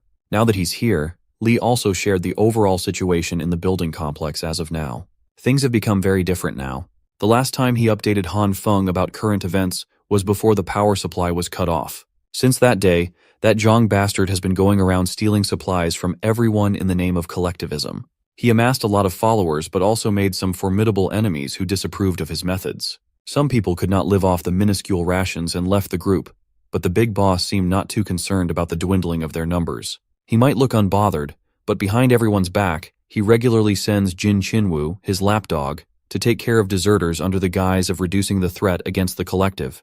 Han Feng was surprised. Jin Qinwu and Jin Qinwen used to be a sweet, smart, and caring pair of twins. Basically, this collective committee expanded its influence and size quickly through underhanded tricks. But Brother Lee firmly believes in the saying that evil has its retribution. Jiang and his goons made their biggest mistake when they tried to rob a man named Li Zhenghao. You see, that guy was a boxer who was once the country's middleweight champion. If that was the case, it is natural that the twerps in the committee got beaten up badly, but that Zhang bastards refused to admit defeat, lose face, and lose the respect of his cult. Under his direct orders, raiders kept going to Li Zhenghao to fight. Of course, all of them got pummeled to a bloody pulp. Because of this incident, the boxer amassed a following of his own. Among them, there are two standouts who are starting to make a name for themselves. One is Zheng Yangyu, a boxing fan. He used to participate in underground boxing matches for a few years. He is notorious for his speed. The other is called Jin Zhongzai, another diehard fan of Zheng Hao. He is blessed with overwhelming strength, and he is built like a monster. With these two on the boxer's corner, the birth of a new faction in the neighborhood was imminent. And they hate the hypocrisy of Zhang Shuiyu with passion. Brother Lee added that bastard Jiang was desperate to resolve this conflict and finally decided to target Han Feng's supplies. He tried to warn his little bro, but he passed out on the stairs. This is good, as it means that Mr. Jiang's empire is slowly crumbling from the inside. While the trio were discussing their next move, skittering noises could be heard from outside. Outcast Girl pulled out the live camera feed outside the door and saw the raiders gathering right outside. Han Feng stood up to set up his electric door handle trap. Outcast Girl stopped him from rushing and warned him about the smell of sulfur coming from the hallway. Without warning, the whole room shook. Something just exploded outside. Mr. Zhang and the raiders are actually crazy enough to use bombs. By the sound of it, they should be using localized demolition explosives, and they shouldn't be too powerful. Looking at the live feed, it finally makes sense why they're lugging heavy riot shields. It's also apparent that Li Hyona was the one who tipped off these bastards. While the raiders set up their next load, Han Feng hurriedly plugged in his electric trap. A second later, an anguished scream can be heard outside. It looks like the trap worked, and it took down some poor schmuck. The raiders stepped back in fear, but Mr. Zhang ordered them to continue placing explosives. This time, they need to target the borders of the door and double the packets. Blindly following his orders, the raiders armed the walls and blew it up once more. The boom cracked the walls but failed to blow open the entrance. Mr. Zhang is certain that their explosives are not the problem. The doors are just equipped with ample defensive measures. Refusing to give up, Mr. Zhang upped the packets to 3 this time around.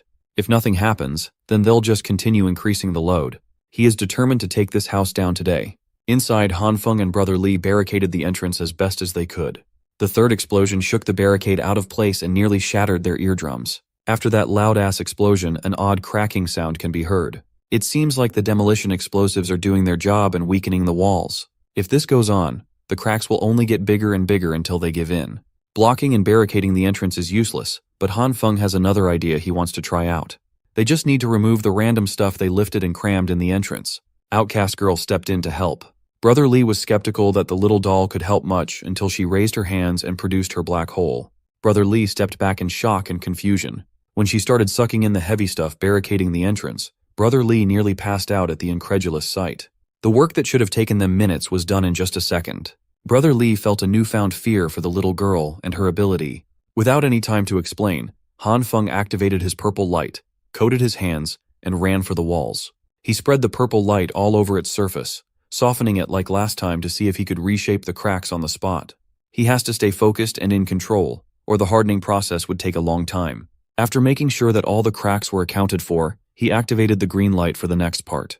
Thankfully, his idea worked. Combining purple and green lights can repair and strengthen the targeted area. Brother Lee just saw his 2 new roommates perform tricks outside the realm of possibility. He is tweaking right now. Outcast Girl popped out and nonchalantly warned them to get down. Just in time for the 3rd explosion, the trio squatted down and covered their ears. Han Feng had just finished strengthening his walls, but new cracks were quickly forming again. This time, the raiders have switched their focus and are now bombing the floor. If that's the case, then it will be useless no matter how much Han Feng repairs the affected area. He had to devise yet another plan, but what he came up with might be a bit dangerous and require absolute trust between the 3 of them. Outcast Girl is down with whatever, and Brother Lee is a real ride or die no matter what the move is. All they have to do is proceed according to what Han Feng says down to the letter. After a few more rounds of bombing, the door to room 1804 finally gave in. Those demolition explosives finally did their job and blew the entrance wide open. The raiders remained vigilant as they slowly crept inside with their shields up. They are set on clearing up all the supplies they can find. Mr. Jiang also warned his men of any possible angles for ambush. They swarmed Han Feng's house, sweeping the kitchen and the living room for supplies, and mysteriously, they came up empty. All they could find was some rubbish and a box of seeds in the kitchen. Seeing as they wasted so many explosives for trash and seeds, the raiders turned to Lee Hyona for answers. She insisted that she did not lie and directed the raiders to the bedroom. As soon as they tried opening the door to the last unchecked room, Brother Lee came out, kicking the shield into the raiders' faces. Behind him was Han Feng, who had his pistol in his hand. He raised the gun and pointed it at Mr. Jiang. Without hesitation, Han Feng pulled the trigger, but the bullet was stopped by the heavy-duty shield. Han Feng warned the fools to get out, or he won't be so polite anymore. Behind the shields, Mr. Jiang confronted him about hiding supplies and neglecting the needs of the collective, making so many residents suffer and starve. He asserted that they came here to demand justice for such a grave offense. The bastard was shameless enough to tell Han Feng to cough up his resources to clear his conscience, spouting some bullshit about working together to triumph over the apocalypse. Han Feng cannot stand this man's unreasonably righteous, awe-inspiring but ultimately insane words when all they're doing is moral kidnapping. But his men have completely bought into the insanity. They are hanging on to their leader's words while looking like a pack of starving wolves looking to vent. Instead of despairing, Han Feng sees this as a chance to manipulate the narrative.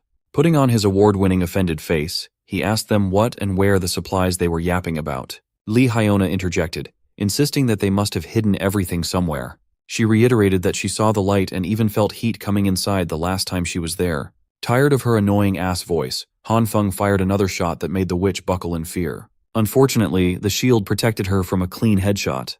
Han Feng called her shameless for spouting lies. He added that if this witch had not scammed him into exchanging his food and necessities for useless seeds, he would not have been in such a poor state today. Slowly but surely, the raiders started turning on Hyona. Unfortunately, Mr. Jiang was level-headed enough to stop the internal strife from developing and proposed a simple method to see who was lying. All they have to do is go into the bedroom to check if Han Feng's home is really empty. Han Feng acted tough, but he permitted them to do a thorough check, his finger still on the trigger. After a few minutes of tossing the bedroom, all the raiders found there was some more rubbish and a little girl inside.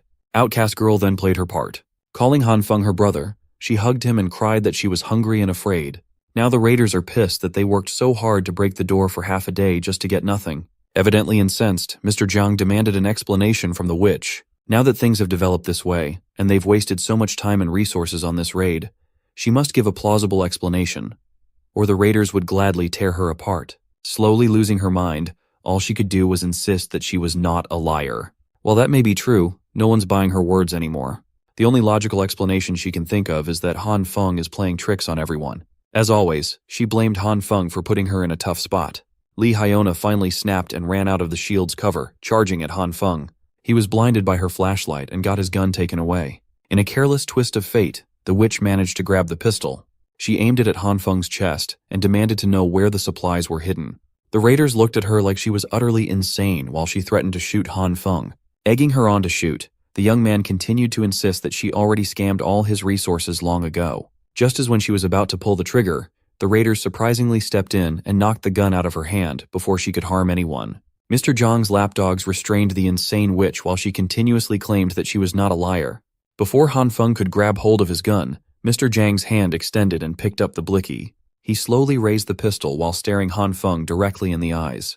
His lapdogs continued berating the witch for leading them on a wild goose chase. Before they could start beating her up with metal pipes, Mr. Jiang intervened and stopped any more unnecessary bloodshed. Seeing as their plan failed, he's in damage control mode now. He hypocritically reminded his men that the committee was not a violent group, and Han Feng's house was not an execution ground. Scaring her with the gun, Mr. Jiang is willing to give her a chance to turn over a new leaf. He even apologized to Han Feng for causing distress, and for everything that happened today. Surprisingly, he willingly handed the gun back to its owner, and promised to give a proper explanation and apology soon. Han Feng cautiously took his weapon back, and the shameless Mr. Jiang extended an invitation for him to join the committee. He insisted that Han Feng should mull it over for a bit and get back to him with an answer. As he and his goons retreated, he urged Han Feng to answer at the supply collection spot tomorrow. And so, the trio were left in the mysteriously empty and depressing home by themselves. Han Feng's head hung low, concerned with Brother Li. With a sigh of relief, he lifted his head in reprieve now that this farce was finally over. With the performance done, they can finally go back to chilling with the comfort of electricity and warmth. Now that his place is compromised, they transferred over to Outcast Girl's surprisingly cozy and spacious house right above Han Feng's. It's all thanks to her that they can put on such a convincing performance so quickly. You see, before the raiders got in, Han Feng coordinated the plan flawlessly. First, they stored all valuables and resources inside Outcast Girl's subspace. They made sure to leave some rubbish and wrappers in random places to really sell the performance. They even opened the windows to quickly lower the temperature inside. They had to make it seem like they had run out of supplies a while ago. Those committee bastards can just waste their energy tearing down a door holding nothing inside. While sharing a lavish meal, the trio celebrated the fact that Zhang Shuiyu's failed mission, which yielded nothing, would surely stir up anger within the group. In that situation, those greedy raiders will start pointing fingers at the weak links. Since Han Feng has a gun, the unarmed and hateful Li Hyona will definitely get the worst of it. The plan worked wonderfully, but it did not go down without a hitch. Han Feng's gun was even taken. But the young man had already accounted for that as the worst-case scenario. He was mostly certain that when Zhang Shuiyu gets his hands on the gun, he will most likely opt to resolve the situation peacefully to maintain his righteous image. If it did not go down that way, and the madman decided to pull the trigger instead, Han Feng had already emptied the mag with the 2 shots he fired. That way, letting the raiders take the gun on purpose only enhanced the reality of the performance. Brother Li finally relaxed. He thinks that from now on, they just need to pretend to be suffering while secretly enjoying a luxurious life. But Han Feng corrected him. Their main mission from now on is to bring the committee down. Back in the car park, the distribution of poultry supplies continued. Even though they're getting less and less food, the people's gratitude for Mr. Jiang is still there. While everyone is busy with the distribution, 2 sneaky figures are moving in the background. They quickly entered the off-limits area, where only a few were permitted entry. The committee members in charge of securing the supplies are just getting back to the car park. Those 2 sneaky figures, Han Feng and Brother Li, tried their best to blend into the background to remain undetected. Surprisingly, it worked. According to Brother Li's prior investigations, the first 4 floors of the building have been cleared out. The 5th and 6th floors house the logistics workers and their family members. Mr. Jiang and his inner circle reside on the 9th to 12th floor, and the warehouse is likely to be on the 7th and 8th floors. There will be guards posted up from the 5th floor onwards. The duo has to be sneaky, avoid firing the gun, and get by with metal rods as much as possible. As the 2 ascended to the higher floors, there was an odd absence of security. Without even needing to use their weapons, the 2 reached the 7th floor without a fuss. Brother Li is starting to doubt if they're on the right path at all. While it's understandable that the committee is understaffed, having no guards at all is a bit much. Splitting up, Han Feng and Brother Li decided to search the entire floor for the warehouse. Han Feng was expecting some action, but was pleasantly surprised with how smoothly they infiltrated this far. Since the committee still boasts superior numbers, the trio has to work smart and start from the inside to bring the whole thing down. As far as Han Feng can see, that thieving organization is only held together by the promise of supplies. If they can find that stash, Outcast Girl, or the Evil King as she likes to be called, they can go in and empty their coffers. Still, finding the exact room where they hide the supplies within an entire floor will take quite a bit of time, and they must watch their steps along the way. Eventually, Han Feng heard Brother Li giving him the signal. When he saw what Brother Li was clamoring about, Han Feng was flabbergasted. One of the rooms had the word warehouse blatantly stuck to it. This was such an obvious trap. Even the key was left in the keyhole. But if Brother Li was alone, he would have fallen for it already. Look, this dumbass blondie might be a good homie, but he is not the sharpest tool in the shed. There are thin wires wrapped around the key and handle, indicative of the simplest trap there is. If these raiders can afford to bomb Han Feng's door, who knows what kind of trap they have set up. Han Feng had to direct Brother Li not to touch anything and all willy-nilly. For now, they just need to scout and know the key locations for their attack. While the duo was quietly discussing their plan to continue searching the higher floors, the door next to them creaked open. 2 guards came out just as the dumbass duo were discussing their plan to clear the supplies out. They all stared at each other, taking a second to process what the hell was happening. Han Feng regained composure and bolted out as fast as he could with Brother Li in tow. They eventually reached the stairs, but the guards quickly caught up. Han Feng had to step in, save his bro from a nasty concussion, and block a metal rod strike with one of his own. Retaliating, Brother Li landed a painful kick on the guard's groin. That bought them enough time to get back to the staircase and lock the door behind. Unfortunately, the commotion attracted other guards coming from the lower floors. With no other choice, they have to hurry and proceed upwards with hopes of not encountering any more enemies. When they reached the 8th floor, Brother Li noticed Han Feng clutching his right arm. It was probably fractured from blocking that strike earlier. For now, they must find a place to hide, and quickly. Just as they were about to look for a hiding spot, Brother Li saw something that made him stop in his tracks. Before he could warn Han Feng of the figure looming behind, the young man was snatched away into a dark room as if he were weighing nothing. As soon as Han Feng was dragged into a dark and isolated room, the door shut close. When he opened his eyes, the sight of a tall, hooded man towering over him freaked him the hell out while Brother Li bangs on the locked door. The hooded man sternly asked what they were doing on these floors. Trying to salvage the situation, Han Feng lied and answered that they had just come to collect supplies, but his BS did not work. The man stomped on his arm, making Han Feng scream in anguish. Under the hood was an old man with gray hair and an unkempt beard. He urged Han Feng to stop lying as he was not buying it. He saw the duo deliberately avoid the 5th and 6th floors, clearly doing something shady against the committee. When asked if he was tailing them, the old man simply asked Han Feng why he thinks there are no guards around the higher floors. In the corner of the room, the guards who were supposed to watch and roam around the warehouse were unconscious and stacked on top of one another. Before they could talk a little more in depth, the sound of more committee guards flooding into the floor sounded outside. That must mean Brother Li has been caught. The old man clicked his tongue in annoyance and slowly walked over to the nearest window. He turned the freezing handle, letting the cold, frigid air into the dark room. Han Feng asked the old man what he was doing opening the 8th floor window. He argued that the height is just equivalent to 4 stories. The piled-up snow has already reached between the 3rd and 4th floors. With all that snow cushion, jumping from such height should not be that big of a deal. With the battalion of raiders hot on their heels, they can either jump down or wait to get beaten to death. Speaking of the raiders, they're already working on busting the locked door open. Han Feng is starting to consider the old man's words. The mad lad had already jumped down without hesitation. As soon as the door busted open, Han Feng chose to risk it all and follow in the old man's footsteps. As scary as it was, he jumped from the 8th floor, hoping that the snow would be enough to soften his fall. For added insurance, Han Feng positioned himself to fall hand first so he could use the purple light to cushion his landing spot. While he lands, the old man digs himself out of the snow, completely fine and intact. Han Feng might have landed awkwardly, but he's alive, albeit a little winded. The raiders up in the window looked at the two like they were absolutely insane. Moving quickly, the old man ran for the nearest window and elbowed the brittle glass open. Even Han Feng was impressed with the old man's relentless survival skills. He followed him into the room, successfully escaping the clutches of angry committee raiders. Mr. Jiang's men did not have the balls to jump and make chase. They had to take the stairs like normies. Eventually, the old man led Han Feng to one of the rooms and lit a fire for a little bit of warmth. Han Feng admitted that he would have been caught if it hadn't been for this bearded old man. He practically dragged him back up to the 5th floor instead of settling for the 3rd. Those goons chasing them would naturally think they'd hide out in the lower levels and are now swarming the place and placing traps. Seeing the uneasy look on the young man's face, Beardy asked if he was scared, which was only natural considering they were chilling on a bonfire next to a dead man. When asked why he saved Han Feng, the old man corrected him immediately. Given the chance, he'd like to off Han Feng himself. He then praised the young man for at least having enough brain cells to not fall for the lame trap in that fake warehouse. For now, he wants Han Feng to spill the beans on anything he knows about the committee. If he clams up or lies, Beardy would gladly beat the truth out of him. Considering that he had taken all those guards down, Han Feng reckoned that the old man was lurking on the higher floors, either to steal supplies or to settle some enmity against the committee. Either way, Han Feng and Brother Li's appearance must have disrupted his plans.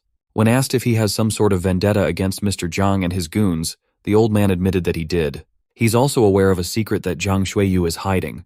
Han Feng perked up and asked what sort of secret that was. The old man stood up, confirming that this kid must be connected to Jiang Shuiyu somehow. Prodding further, Beardy demanded that Han Feng spit out everything he knew about the committee unless he wanted to be the second corpse in this room. The choice is solely up to him. Afraid of being beaten to death, Han Feng started trauma dumping about his unpleasant encounters with that Eisen-looking bastard. To summarize, Zhang blew up his house, stole his girl, and ransacked his supplies. He even pulled out all the stops and threatened them with a gun for the sake of revenge. But a paltry pistol wouldn't cut it. Han Feng mixed in a little bit of truth with a few lies and threw in the pistol bit, hoping that the old man would buy his story. It looks like Beardy did. He sighed and confirmed that a junky pistol is nothing for those big shots in the committee to worry about.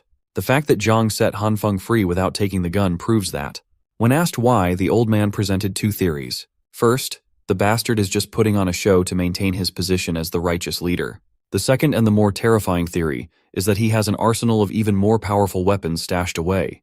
Han Feng added that he brought his brother with him to finish Jiang Shuiyu off, hoping that the committee would slowly die without the head of the snake. While the original intention of the committee was good, they managed to help some people survive.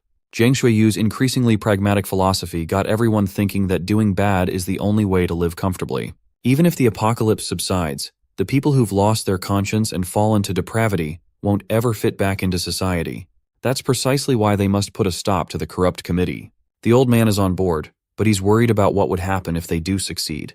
In this world, the strong have always preyed on the weak. Killing Jiang Shuiyu would only plunge the whole neighborhood into lawless plunder and slaughter for the little resources available. If that's the case, they might as well ask for a third opinion. It just so happens that another person has been listening in on their conversation from the other side of the door. Whoever it was, they tried to throw a water canister at the old man's face and missed. Upon retaliating, Beardy was surprised that his fist was stopped by such a small body. He then noticed that the hands holding his fist back were trembling in fear. Beardy repositioned and motioned to bash the Snoop's head, but stopped as soon as he heard her familiar voice. With pink hair and an adorable coat, it was none other than the charming Nurse Jin. Seeing the man inside the room, she recognized him as Mr. Han from the hospital.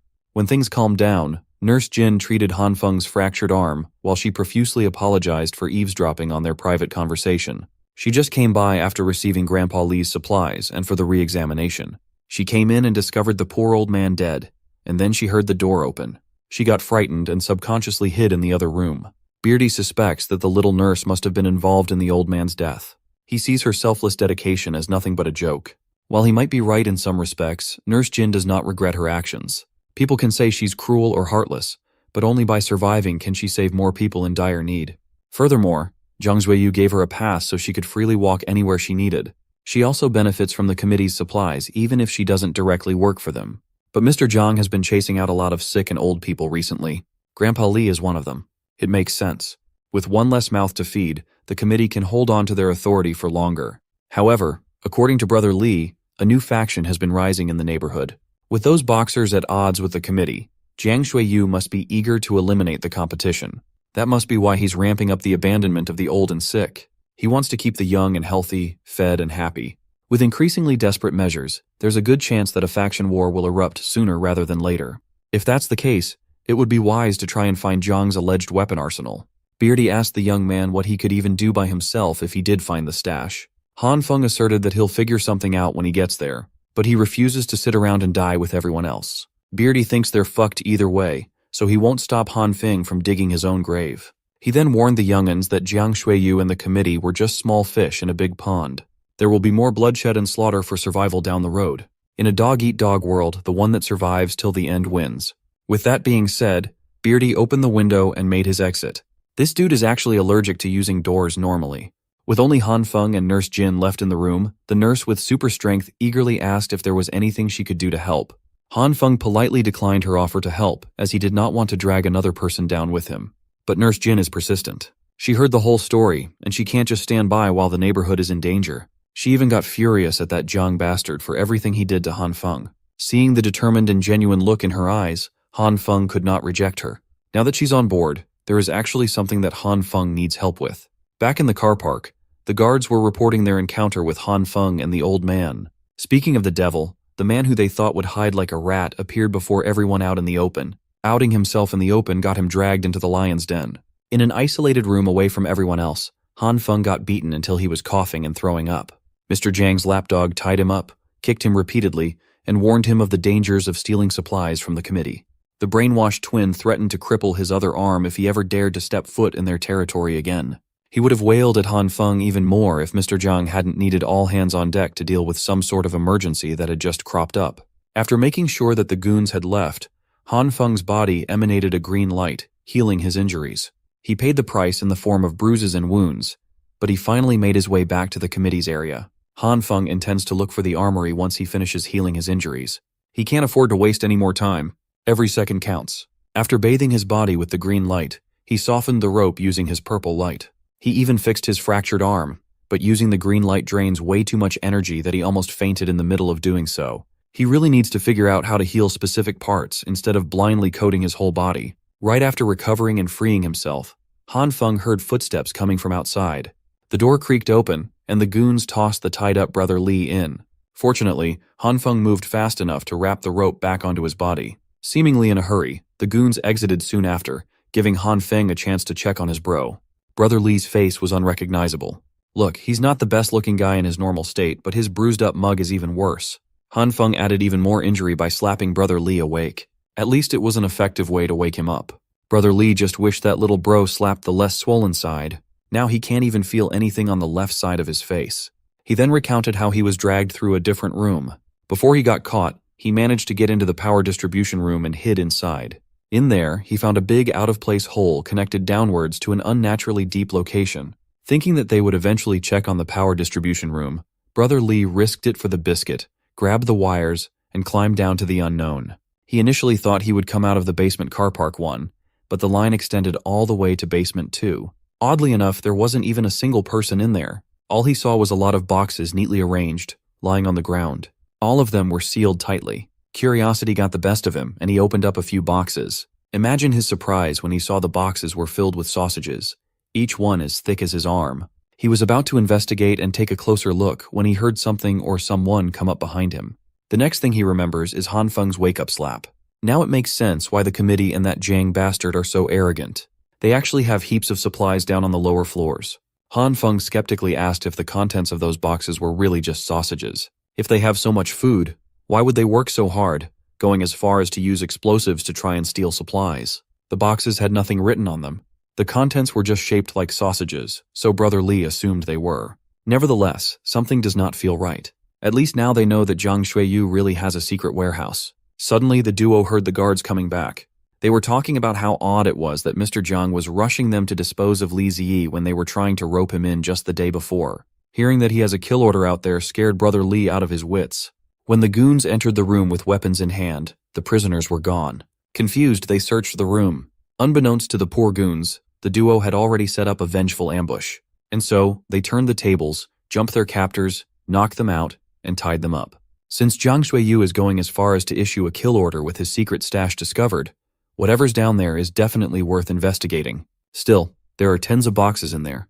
Brother Li wonders what they can even do once they manage to get back into the second basement. Han Feng assured him that it wouldn't be a problem once they got together with the evil king.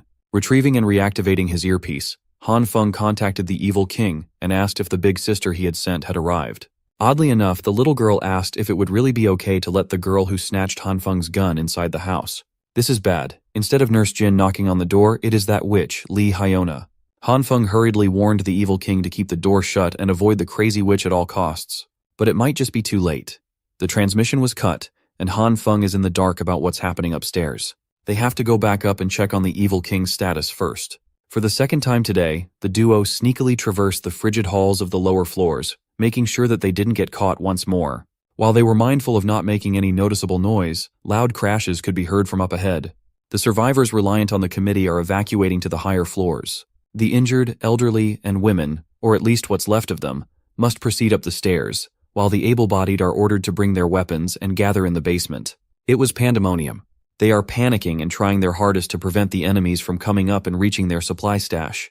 The only logical explanation for the chaos Han Feng can think of is that the war with Li Jinghao's faction has finally started. Whatever the case may be, this hectic situation is beneficial for them. All they have to do is cover up, wear their masks, and try to blend into the crowd until they reach the evil king. The stairs were crowded with distressed survivors, and the duo fit right in. Unfortunately, their plan to stay low-key might not be feasible anymore. Mr. Zhang's lapdog coordinating the evacuation just fell on his ass. Li Zhenghao's number 1 and number 2 had intercepted the evacuees and were hungry for violence. Brother Li subconsciously pulled his little bro aside, protecting him from the shit show that was about to unfold. Meanwhile, on the upper floors, the evil king is observing Li Hyona through the door's peephole. The witch carefully moved and stuck her ear on the door's surface, trying her best to suss out if Han Feng was inside, but she couldn't hear anything. She looked highly suspicious in every sense of the word. It was at that moment that Nurse Jin finally pulled up with her med kit. When asked what she was doing snooping around Han Feng's door, Hyona was stun-locked as she tried her best to formulate an excuse. The best she could come up with was that she came over to search for food. Of course, Nurse Jin was not buying such flimsy bullshit. You see, Li Hyona was not alone. Behind her was a whole battalion of emaciated good-for-nothings equipped with weapons. Thanks for watching. If you want to find more of my new videos, subscribe to my other channels.